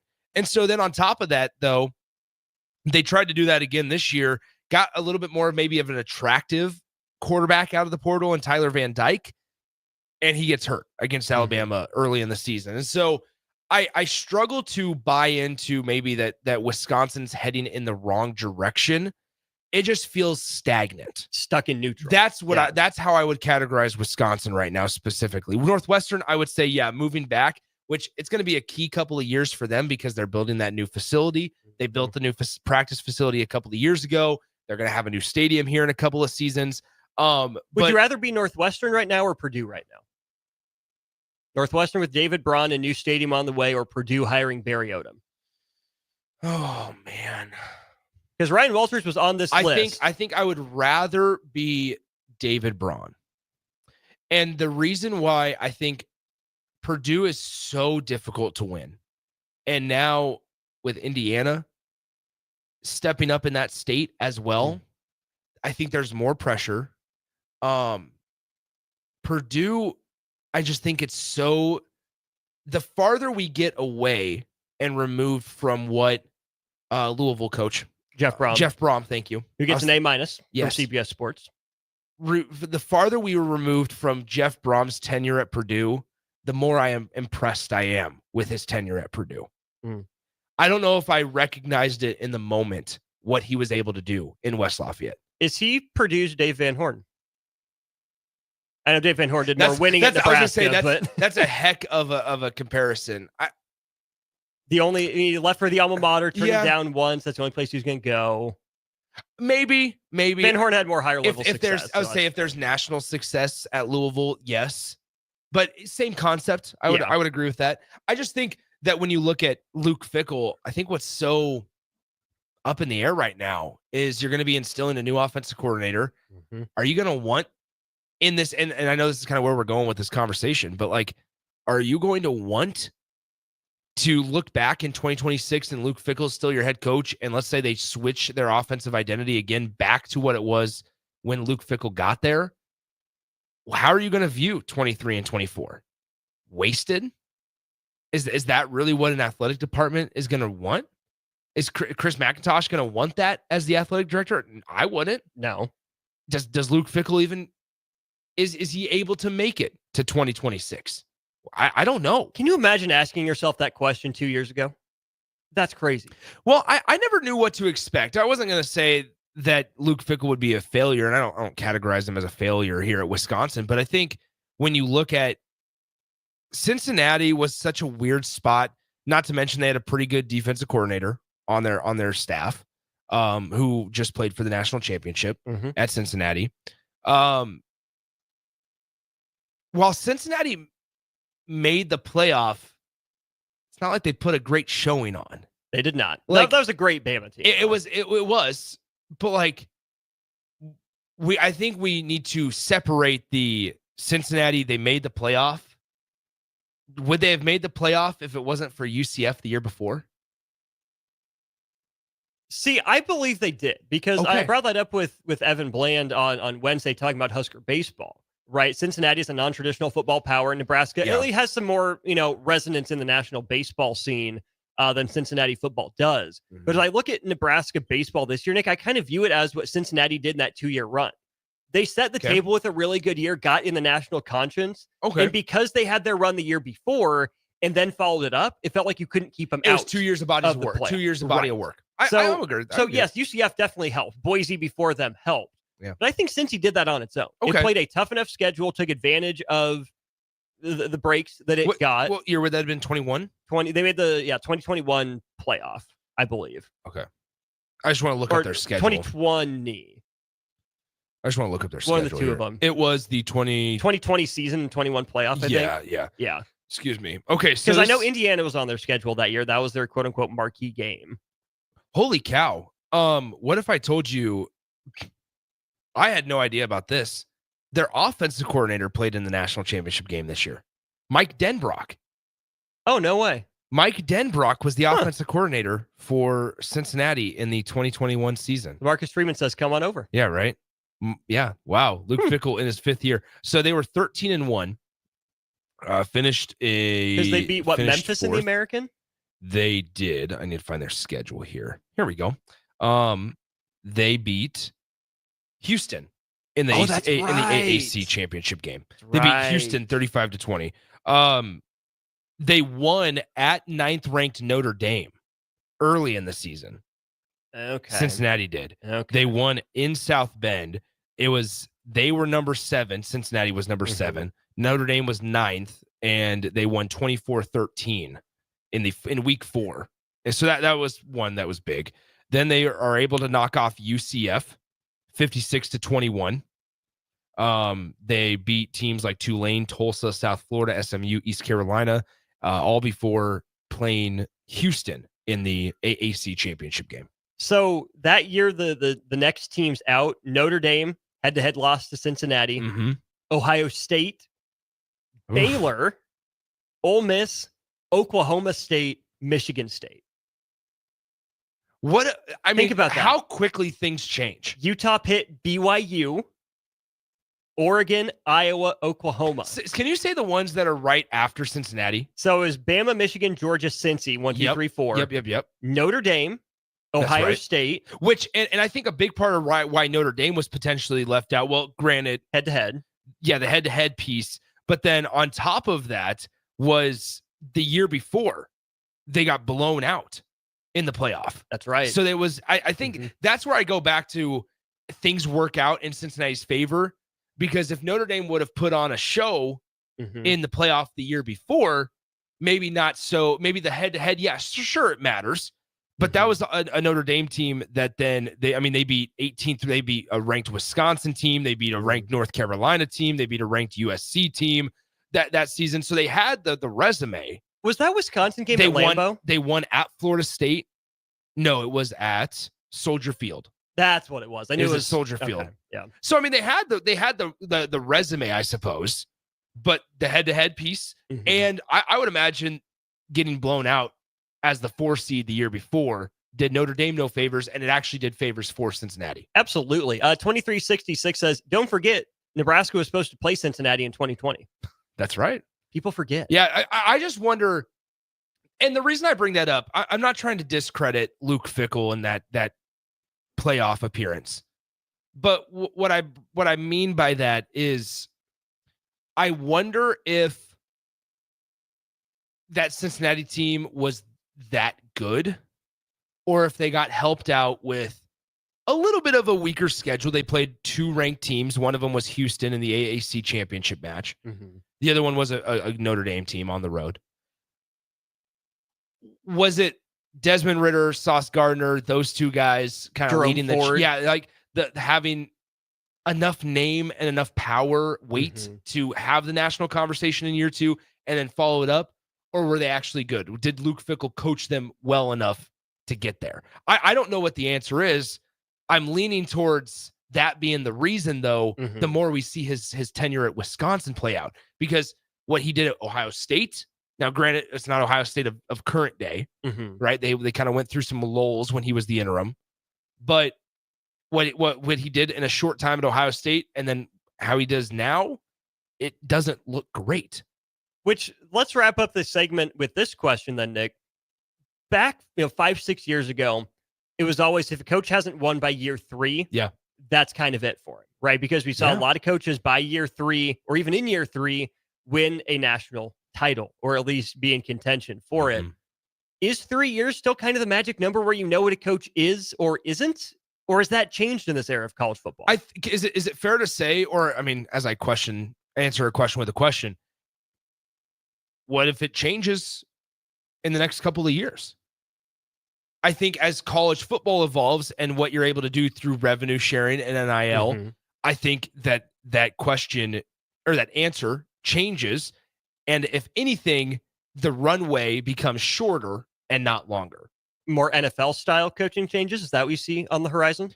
Do we see it being like a recycling bin of coaches? Is it not already? Well, and there's that point too. I mean, yeah, you're right. It is, but it isn't, depending on the job. As I said that, I thought, you know what? I already know what Austin's going to say here. He's going to say, well, isn't it already? I mean, it is. To a certain extent, I think you see maybe head coaches go as coordinators or take a step down to a lower level. Yeah, I think when you look at runways, I mean, it's not getting any longer. No. So 3 years, maybe. As I use the Nebraska scope, like, could I imagine firing Matt Rule after year 2? No. Could I even imagine it after year 3? Doesn't feel like it. Not at Nebraska right now, to where you got to a bowl game. Like, we cannot sit here and act like if Nebraska has a dramatic drop off next season, that we won't be clinging to that Pinstripe Bowl win.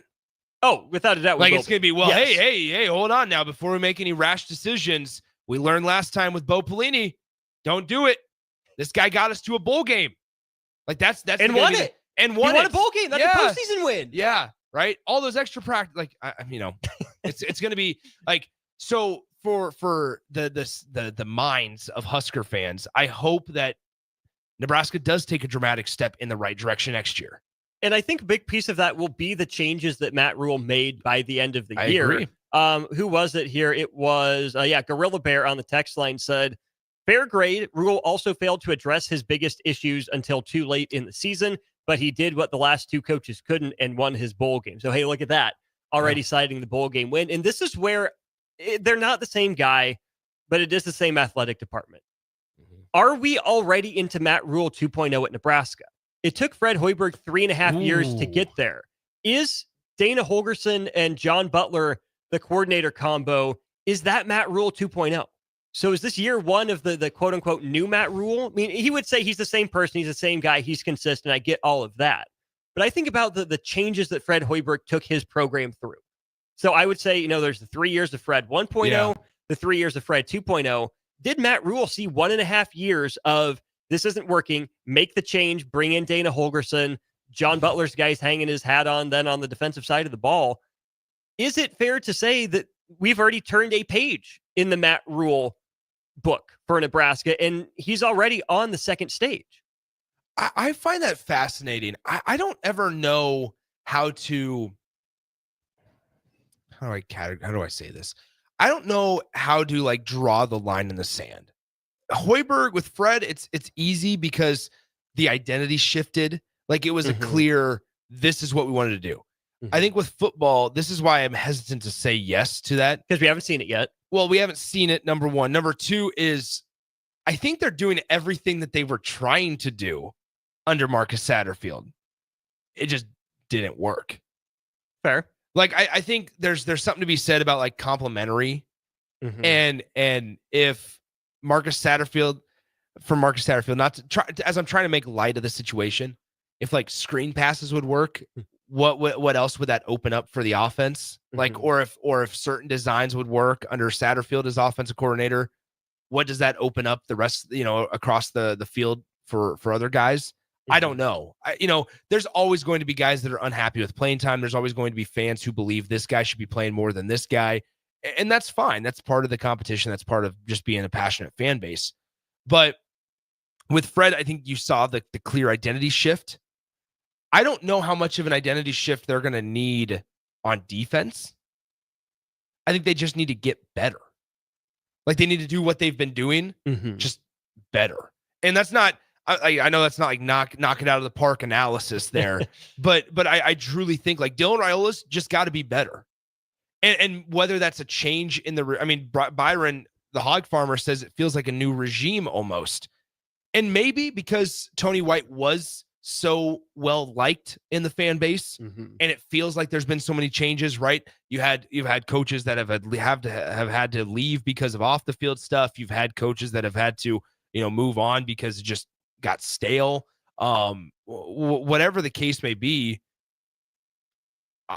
Nebraska still is sitting here like without a special teams coordinator, and we're at the end of January.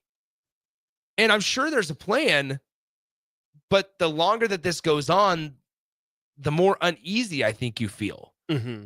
And so in this offseason that is crucial, whether Fred Hoiberg whether Matt Rule wants to, have this version of 2.0 next to his name, like these are things you want to get buttoned up. And special teams coordinator, if you even want one, is there. I still think they need offensive linemen. The Rocco Spindler guy or Spindler, that's going to be big. Like he's visiting Pitt today, the Notre Dame transfer. He's visiting Pitt today. Still as an interior guard.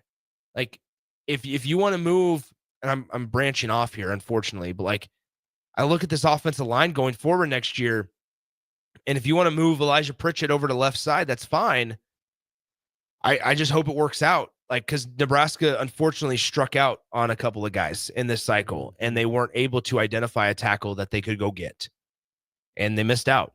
And so, like, as you have Dylan Raiola in this room, and you were able to convince Emmett Johnson to come back, and you get skill positions for an offensive guy like Matt Rule, you think that would be priority number one. You would think. I think there's a lot to jump into on that. We were going to talk Husker baseball. I have a way we can loop that in next segment as well, but I think we got a good conversation going here. Do Husker athletics, the various programs, have identity? Let's dive into that when we get back to On the Block. Download our app by searching for 93.7 The Ticket in your app store to stay in touch and listen all day wherever you are. More of On the Block next on 93.7 The Ticket and theticketfm.com. Jack Russell of Farm Bureau Financial Services is here to help you protect things that are most important to you. Whether it's your home, your family, or your future, Jack Russell has the proven experience to get the job done while developing authentic relationships with you. Give Jack a call today at 402-421-9100. Again, that's 402-421-9100 and learn how you can excel in the complicated world of insurance. Jack Russell of Farm Bureau Financial Services, a trusted and well-respected representative since 1999. Discover the difference that expertise and experience can make in your real estate journey with Next Ag Appraisal and Realty. Whether you need an appraisal, sales, or farm management, Next Ag comes up with a solution with your legacy and goals in mind. Next Ag isn't just their name, it's your future. So why wait? Visit their website today at www.nextagrealestate.com or give them a call at 402-380-0432 and turn your dreams into reality. Your land, your legacy, their solution. Next Ag Appraisal and Realty. Hi, Sean Callahan here for Cobble Chevrolet GMC, and we wanted to give a special shout out to all of our great customers, thanking you all for a record-setting year in 2024. Now let's get the new year rolling with some big savings. Right now at Cobble, we have some of the biggest discounts in the area with over $12,000 off list price or 0% APR on select new models. So stop on in the dealership or hit us up online at cobblecars.com to get true low country overhead in action. $12,000 off list or 0% APR right now at Cobble. So please stop on in or visit us at cobblecars.com. You'll be glad you did. John Henry's has a brand new membership club to protect your entire home in one program. With a VIP and a deluxe option, we will help you find the plan that best fits your needs. Receive discounts on services and equipment, priority service, complimentary inspections, and so much more. Protect your home's plumbing, heating, cooling, and electrical systems all in one membership. Call John Henry's to learn more. 435-5555. John Henry's Plumbing, Heating and Air. And electrical.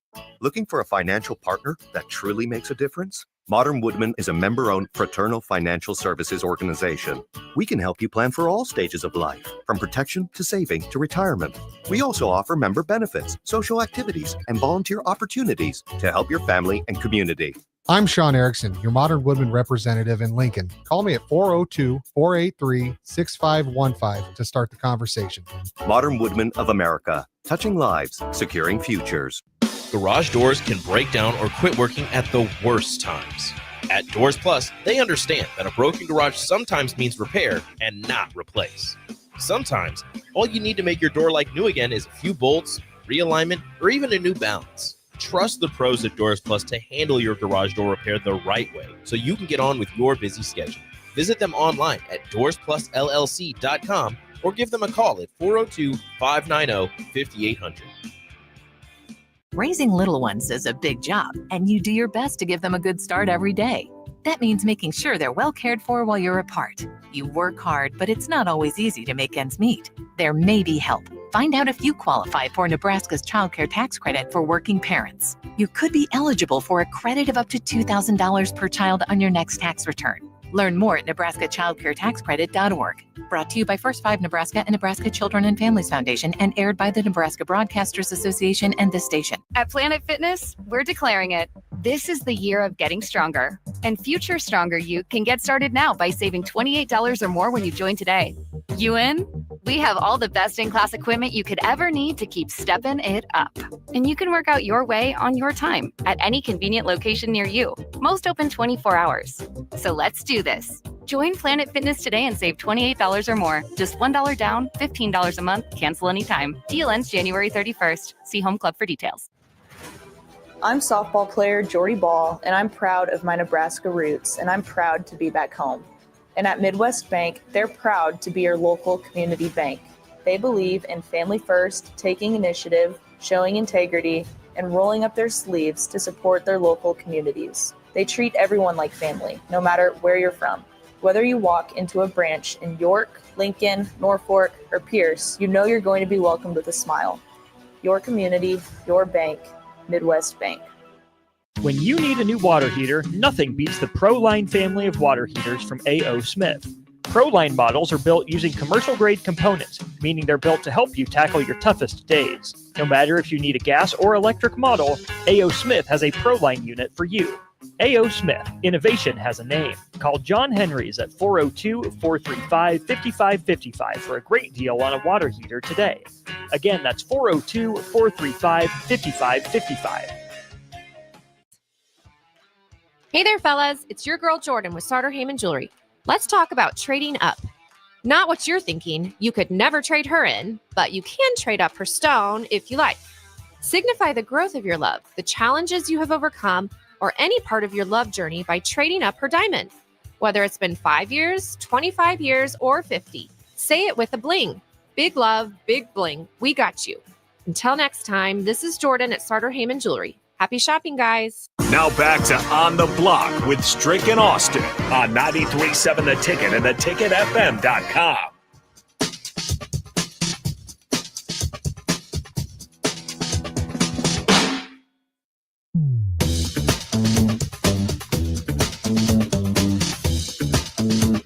Welcome back in On the Block. Austin Norman and Nick Sainer with you another half an hour, or 20 minutes or so, probably half an hour by the time we're done with the crossover. Then it's old school, then it's corner three, then it's high school hoops, Norris and Pius. Let's frame this conversation this way, Nick. Which of the three most major men's sports for Nebraska is closest to having that buzzword identity? Football, basketball, baseball. Oh, put your thinking caps on, folks. We actually want to hear this. We want to hear from you guys. 402-464-5685. I don't know. I can't give an answer. Like we had a pretty intense conversation during the break that we'll get to at some point on the air here. And I don't know if I have an answer, because I think for each of those, we can say we know what they want, or at least what they say they want. Mm-hmm. But to your point, and to Byron's point on the text line, it feels like a new regime in football. Mm-hmm. So it's somewhat of a wait and see type of thing. Husker basketball, you said it. We know what they want to be, or say they want to be. But to take your words, Austin, they didn't recruit to those strengths this season. Mm-hmm. For baseball, it is so much of we want gritty over pretty. We want to adopt what we had in 2021 when it was us against the world type of mentality. Mm-hmm. But similarly, so they don't necessarily recruit to that, and that mentality isn't there across the roster. At least when it comes to results. Yeah. As I look at it, Nick, I would honestly say Nebraska basketball is closest to identity of that group. And here's my rationale for that. In that we've seen an identity that works for this program, right? Yeah. I mean, Fred Hoiberg knows the formula, which is why it's baffling to me this roster looks the way it does. You know, if Nebraska basketball trusted its identity, I still feel like Bear K would be the five-man consistently in a rink-masked style, right? You can still go get Big Ten brawn and toughness and play Bear K at the 5, right? But this roster doesn't look like a roster that Fred Hoiberg has been successful with in the past. And I know, Iowa State is not Nebraska and whatnot, but we've seen a postseason level identity from Nebraska just last season. Nebraska baseball has oscillated between these random identities, right? They want to be gritty over pretty. That 21 team was, obviously the best balance of the upper end talent and that mindset and that ethos. And then the very next year, Nick, they go from that to Max and Bryce carry us with long balls. Yeah. And you need some of that to compete at the highest levels, but that's all Nebraska had. And then last year they bounced back a little bit more to the grinded out mentality and manufacture, pitching, defense, all that sort of thing. And recruiting is not an exact science. You don't get everyone you want. You hit on guys you don't know you're going to hit on. You miss on guys that you thought were surefire. But for all the talk of Will Bolt's staff being gritty over pretty, and that's what he's wanted, I don't think we've seen that over his 4 or 5 years consistently. And football's tough. Yeah. Football's tough because I feel like regardless of the sport, identity is not something you form overnight. Because your identity comes from being successful in doing something for an extended period of time, right? Which is where, like, when I look at, Matt Rule, is it Matt Rule 2.0, or is it just the normal change of things in college football? I still think the identity for Nebraska football, as Matt Rule would want it to be, isn't air raid this, aggressive defense that. It's developmental. It's retention. It's relationships, right? That's not an on-field identity. Maybe it manifests in some ways on the field, but an identity is not something you build in 2 years. Same with Fred Hoiberg, right? Just kind of floating adrift rosters the first few years. He's at least said what he's wanted to be on the defensive end of things and done a little better job of recruiting to that. Yeah. And then it kind of got thrown out the window this year with this roster. In baseball, I still don't know what the identity of that program is. So I still think we've at least seen a little bit of an outline of it for basketball. Football with Matt Rule is probably still a little too fresh. In baseball, I just don't exactly know what's going on. Yeah, I think with Matt Rule and football, since that's the main driver in this athletic department, the cliche wait and see is okay to use right now. Next year, maybe not so much. I think a lot of it changes when you taste a little success too. Yeah. Nebraska had the most success that they've had in the last decade in 2024. So what is now? How does that translate to 2025? I think that's the question. The biggest one for everybody is how does that translate over to 2025? Because I continue to go back and I harp on this all the time. The Kenny Dillingham stuff, who was in that coaching the ranks on that CBS Sports article that we referred to in the 3:00 hour here. He was given an A+ for the job he did at Arizona State, and it speaks to what he said about recruiting. He goes, "Look, the pitch doesn't change, and you can use that as Nebraska. The identity or they what they want to do doesn't change." But he said, Kenny Dillingham said, once we started winning, guys became more interested. Guys were bought in more. They realized, okay, maybe we know what we're doing. Maybe this is actually going to work. We're going to buy in.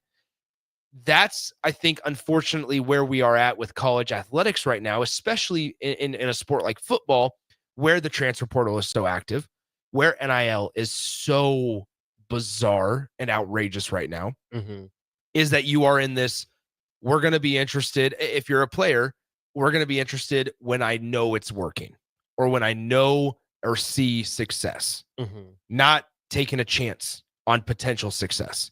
So I think Nebraska, from that developmental standpoint, they did maybe one of the tougher things already. And that's why, going back as we kind of put this loop on that conversation of they are heading in the right direction. Now, how does that transfer over to 2025? Not sure. How do these guys handle an ounce of success? Because let's also be realistic up front. It was an ounce of success. 7-6 for all that, right? Hopefully there's more in 2025, but I think that's why it's okay to take the wait and see approach with football specifically. And I think you can take that approach with most of these programs that we're talking about as well, because a bowl game, bare minimum. Postseason, I still think is bare minimum for Nebraska men's basketball. There's no reason that can't be a perennial postseason tournament program, NIT or NCAA. Okay, right? Cool. Just with where that program has been. I mean, ideally, you're a bubble team on your worst years. I mean, there's no reason Nebraska can't have enough success to be a consistent 6 or 7 seed. But that's not what we've seen from the program. So right now, just make, the NCAA 2 or 3 out of 5 years and be in the NIT the other years. It'll feel disappointing when you make the NIT back-to-back years, but hey, at least you're in the postseason. And then for baseball, Nick, that's the one we have the most responses on the text line here. 4850 says baseball for sure. Cupsker says baseball hands down. They're a small ball. Try and get on against dominant pitching and beat us that way. And Drew and Lincoln says baseball has the most identity, or at least consistent with claiming an identity within what their roster has available. Bolt just makes the best adjustments with what he has. The identity changes, but at least from year to year, they have an identity. Drew, you just undid everything you said with that last sentence. The identity changes, but at least from year to year, they have an identity. It's one thing to tinker and tweak, but to go from the long ball team in 22 to the small ball team in 23, and then 24 is, I guess, an extension of that. Yeah.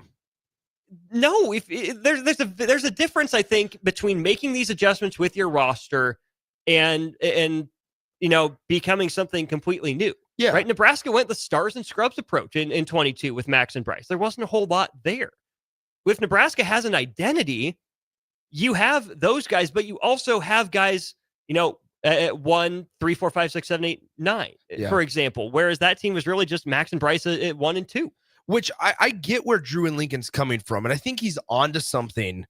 Just to clarify it, unfortunately, I think we're not talking about the year-to-year identity. We're talking about over the 5 years, or with these coaches, 3-year identity, because we all agree, I think both Drew, you, me, anybody that's listening can agree it's not going to be something that's established overnight. No. And that's facetious to even think about. But with that is, Drew, you're right. I think Will Bolt does do a good job of working with what he has, but that's also coaching. That's the bare minimum is get the best out of your guys. But what are you doing in the off season and in the days leading up and in game preparation and in scouting and in self-scouting? What are you doing consistently, no matter who you have? And I think let me rephrase what I was trying to say before. Part of this, right? The identity changes, but at least from year to year, they have an identity. Part of identity is recruiting. Yeah. It is. What types of players are you recruiting? What skill sets are you recruiting? What personalities are you recruiting? Yes, you're right. It is bare minimum. It's the job of coaching to work with what you have and maximize the roster and get the most out of it. Because you're not going to get your dream scenario every single year. You're absolutely not. But that's where scheme comes into play. It's where if you know what you want to be, if you know how you want to play, that should make it easier to recruit this type of player. And when, we see Nebraska go, they know Rink Mass has surgery. They knew this was coming, and they don't get a Rink Mass replacement for basketball. Yeah. Are those guys easy to find? No. But could you have thrown $1.2 million at Robbie Avila? At least made him consider coming to Nebraska instead of following Josh Schertz. For an example, if you're in Nebraska baseball, right? You don't turn down Max Anderson and Bryce Matthews. They're fantastic players.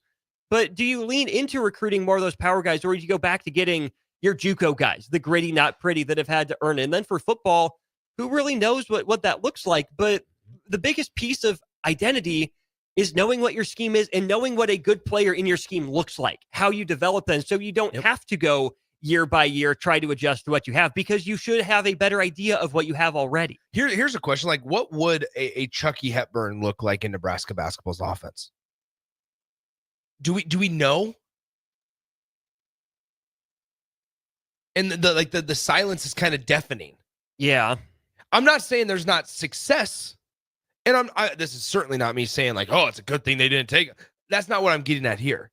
I'm saying that consistently you have yet to fill voids. I feel like Chucky would be a combination of Jamarcus Lawrence and Aaron Eulis. Better, though? Jamarcus's offensive creation and Aaron Eulis's defensive intensity. What about the facilitating piece? Because I think that he's better with the ball in his hands. I think that he would be the best facilitator Nebraska's had in the last 5 years. Since Verge. Yeah, since Verge. Okay, cool. We're on the same page then. I think, then I can pose this question here. With with revenue sharing coming up here down the road, and you know where I'm going with this, Austin. Mm-hmm. Like, this is where I want to know Husker fans' thoughts. Would you be interested in Nebraska going all in on a basketball team or a basketball program? Can you I don't want to say take away, because that's not necessarily what this is, but essentially I guess it's a smaller percentage goes to football, or a smaller percentage goes to another sport if more goes to basketball. Because every time I walk into PBA, I think, what if this was a consistent winner? Fred Hoiberg, I told Austin this during the break. Fred, despite the struggles, he's done a pretty incredible job of reinvigorating this fan base and making it truly passionate about basketball.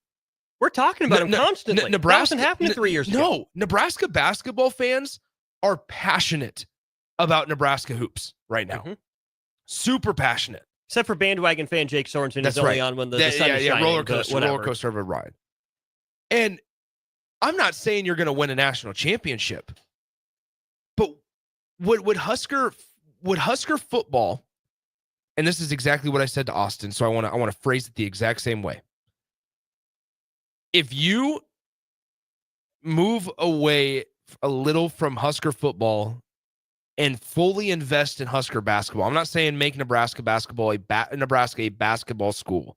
You can still value football, and it can still become first. But if you fully dive into, we're going to try to compete with Husker basketball, does that give you any reason why Nebraska football shouldn't or couldn't make a bowl game?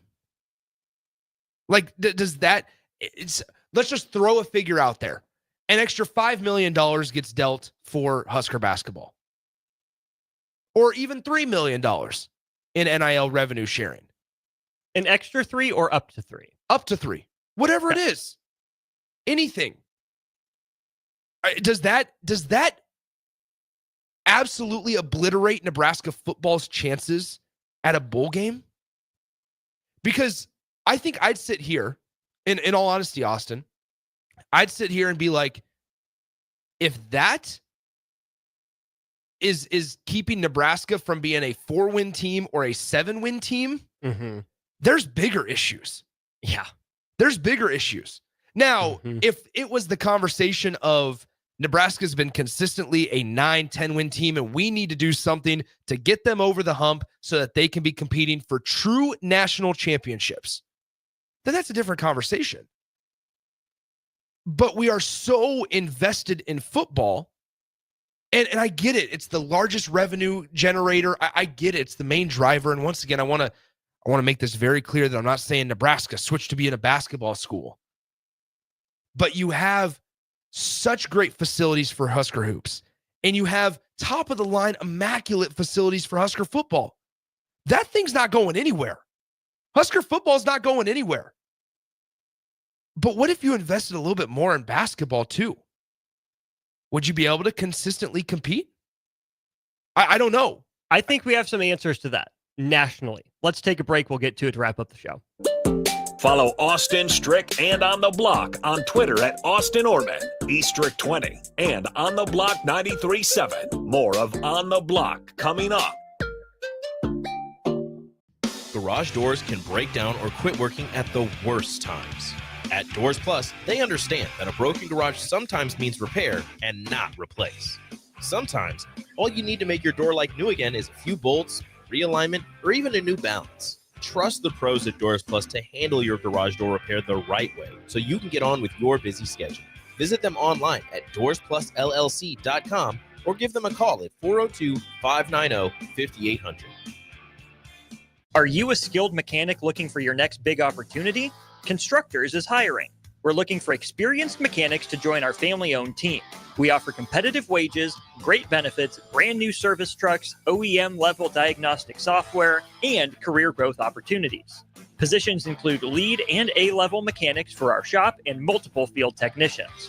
If you're driven and ready to grow with a company that's been around since 1908, apply today at constructorslincoln.com. What's going on, fans? This is Lexi Rodriguez, four-time All-American at Nebraska and now proud member of Omaha's newest professional team, Love Omaha Volleyball. League One Volleyball is bringing the heat this year. Don't miss your chance to see Olympians, national players, and national champions right here in Omaha from now through April. We can't wait to see you cheering us on in the stands. Visit lovboma.com to buy single match tickets to see me and Love Omaha Volleyball in action this season. Go Big Green! At Farm Bureau Financial Services, we strive to provide you with the right coverages for all your insurance needs by taking the time to meet with you and review what coverages best fit your needs. So whether you're in the market for home, auto, farm, business, life, or a combination of any of these coverages, we can help with making sure you, your family, or your business have the right coverage based on your individual needs. If you would like to review your insurance needs, please contact Ben Spurt with Farm Bureau Financial Services at 402-217-9945 or through email at ben.spurt@fbfs.com. With UBT, you've got total control over your money. Like Doug, who runs his game day tailgate like a well-oiled machine.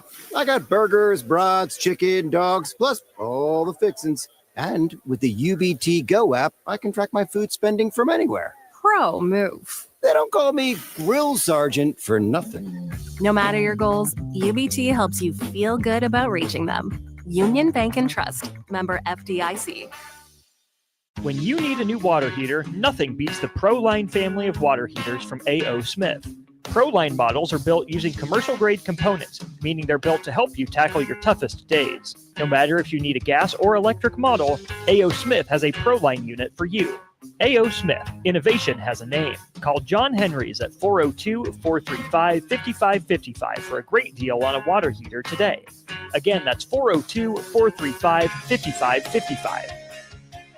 Have you heard about Advanced Medical Imaging Surgery Center? Located at 7555 Pioneers Boulevard, Advanced Medical Imaging Surgery Center offers compassionate, patient-focused care and provides outpatient surgery services, making it possible to have non-emergency surgery and return home the same day. Advanced Medical Imaging Surgery Center specializes in cardiology, vascular radiology, orthopedics, pain management, and much, much more. Give them a call today at 402-261-1085 or online at amimaging.com. Load up on meat and more this winter at the Mercado by Certified Piedmontese. This week's special through February 11th is $2 off burgers, limit of 2, 20% off sauces and spices, and 5 pounds of 75/25 ground beef for $20, limit of 2 while supplies last. Locations at 84th and Havelock, 30th and Yankee Hill, and now 85th and Old Cheney in Lincoln, or 168th and Maple in Omaha. Get to the Mercado today for the best meat in town. This is Lincoln's home for sports talk on the FM dial. Also online at theticketfm.com. On the internet. KNTK FM Firth, 93.7 The Ticket. Now back to On the Block with Strick and Austin on 93.7 The Ticket and theticketfm.com.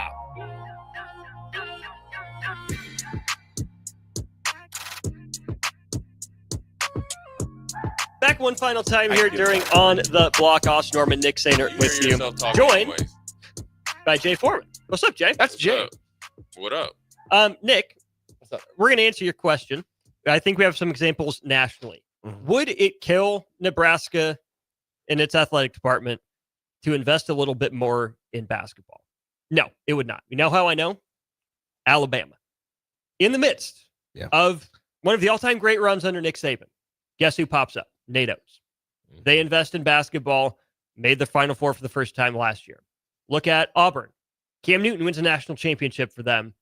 Guess who they hire not long after that? Bruce Pearl. Yeah. Builds a football-first school, Auburn, into a consistent basketball power. Look at Tennessee. They hire big name Rick Barnes. Auburn now has one of the best players, if not the best player in all of the country, in Johnny Broom. Second best player in the country, for my money. Behind who? Cooper Flagg. I just wanted him to say number it. one. I just wanted to overall draft pick in the 2025 NBA draft. But it can be done. Yeah. I don't know the financials behind it, but I'm sorry. If Alabama, who's having the most football success of anyone in the last 15 years, can invest in basketball, maybe part of that's due to football money. I'm sure a big part of it is due to football money. But if they can dedicate time and attention to basketball, if Auburn, fresh off national championship, can dedicate time to basketball, if Tennessee, which still thinks of itself as a football, brand, can dedicate time and resources to basketball, there is no reason Nebraska can't do enough to get basketball to be a perennial postseason contender. If Nebraska's men's program had the same results as the Nebraska women's program, that should not be impossible. Jay, correct me if I'm wrong, because I would imagine that this is somewhat the case. With this conversation specifically, a lot of it's you got to prove and go through the lumps of not having enough, or at least doing more with less, if you will, so that you can then justify and say, hey, look, if you give me a little bit more, we're going to be able to build off of this because I did it with this. Like, I think Fred Hoiberg's in a good spot right now to even stake his claim in that because of what it looked like in the first 2 or 3 years in comparison to then now what it looks like last season, even towards the tail end of the year before, and then this season on top. The 6-game skid puts a damper on things, but if they can close it out and finish the year with an 18-win type of year, then you're having these conversations of like, I think there's an avenue for then Fred like stake his claim of say, look, give us a little bit more and we'll be able to provide those results because we were able to do this with that amount, if we will. Yeah, I think this is a growing process, but I think also when you look at the schools that you mentioned before, football leads the way. Oh yeah. Oh yeah. So when the football team produces, everybody eats. Well, and that's to Nick's point, right? You're not taking away the football team's funding. You're not even cutting it in half. You're not even taking, a quarter. You're taking like 10% off the top from football, which should still be more than enough, and giving it to basketball to just bring them up to the level. But what I mean is that football winning, it sets the new standard. Yes. And then it creates the winning aura. It does. Around your whole athletic program. So then people are more apt to kind of spread the funds that way. And then, where Fred's at, I think is fine. I think one thing that would give me confidence if I was, to give Fred $1, to, equivalent to whatever NIL is that he's been able to take his lumps, learn the new Big Ten, adjust on the fly with the initial part of transfer portal and NIL, and have 2 or 3 different teams that all worked. And so, I think the biggest thing they have to do is just make sure that, what I think that what Tennessee has done, Duke has always done, Auburn's doing is make sure you identify and get the players that want to be here and that really are invested in basketball. And when basketball comes first, you're going to be able to there's a ton of guys out there with skill, and you get guys that are invested in basketball and, playing for, Coach Fred in the program. You'll get right back there where you're consistent every year in, year out. I wonder if there's 2 separate ways to look at it, because you brought up a good point, Jay. The first one is kind of what we talked about is like, what's the difference between competing for an 8-win season or a 6-win season, essentially? It was huge. Okay, so we'll get the explanation. Like, you're talking about that. Money-wise or just? Money-wise. Money-wise, that's. It feels like it's a different conversation than if it's perennial or consistently a 9-win program compared to competing for a playoff berth. But then on to your point of what you just said is on the other side of the coin, if football wins, if you fully go all in on football and invest there and they have success, then it creates this trickle down effect to all the other sports like you just talked about. Yeah, I think to go to 6 to 8, 9 wins, I'll just make it real simple for people that are listening. I think that's action-based. That's like in the locker room. That's leadership. That's commitment. That's sacrifice, right? Because it's just like little things. Now, when you want to go from where Ohio State was to like, okay, we're buying a team, or actually they didn't really buy a team. They just said, look, we got to get our NFL players to stick here because we could really, really make some hay. And you kind of forecast what everybody else potentially could be. Then that's a huge, jump in investment. But you can't be frivolous when you do it, because you could end up like Texas A&M that year that had Jimbo Fisher, and they, that was a big deal. They spent $3 million or $30 million, whatever it was. The $30 million roster. On Jim Fisher, Walter Nolan, that class. Jimbo Fisher, and then nobody's even there anymore. It makes me just wonder, back in, say, like 2012 or 2013, what was happening in Lincoln versus what was happening in Clemson? Those are 2 programs. Who was the coach here? 2012, it was Bo. Yeah.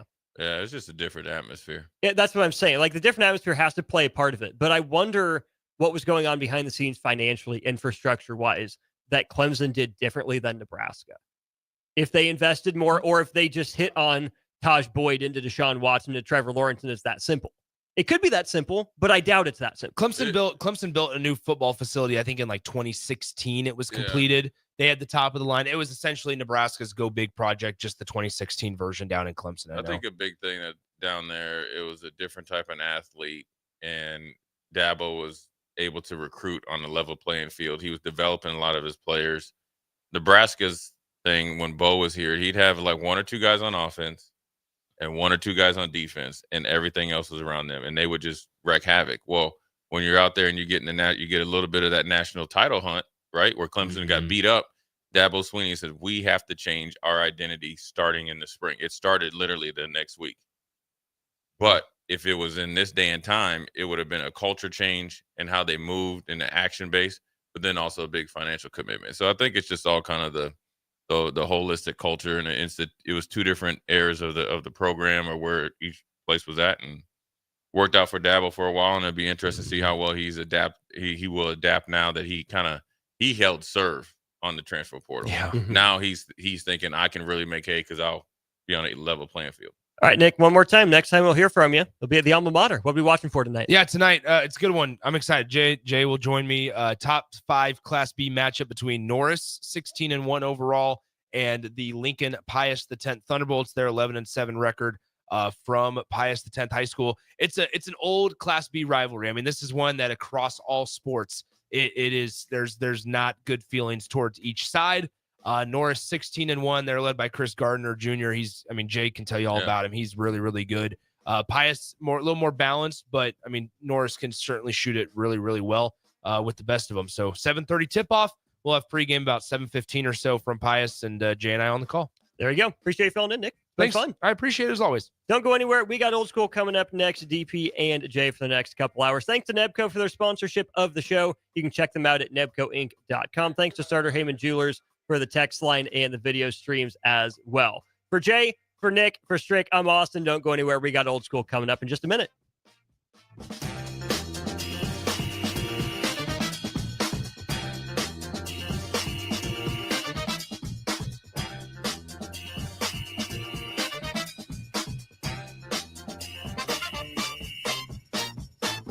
Go Hog Wild Pit Barbecue. It's hard to choose a favorite at Hog Wild, but I'd have to say it's their award-winning ribs. Hog Wild buys their meat from those who share their high-quality standards, then hand rubs each slab with their famous seasoning blend and slow smokes them over hickory each and every day for flavor and tenderness you're gonna keep coming back for. Order online at GoHogWild.com. Hog Wild Pit Barbecue, 3210 Cornhusker Highway in Lincoln. But don't be late, we close at 8.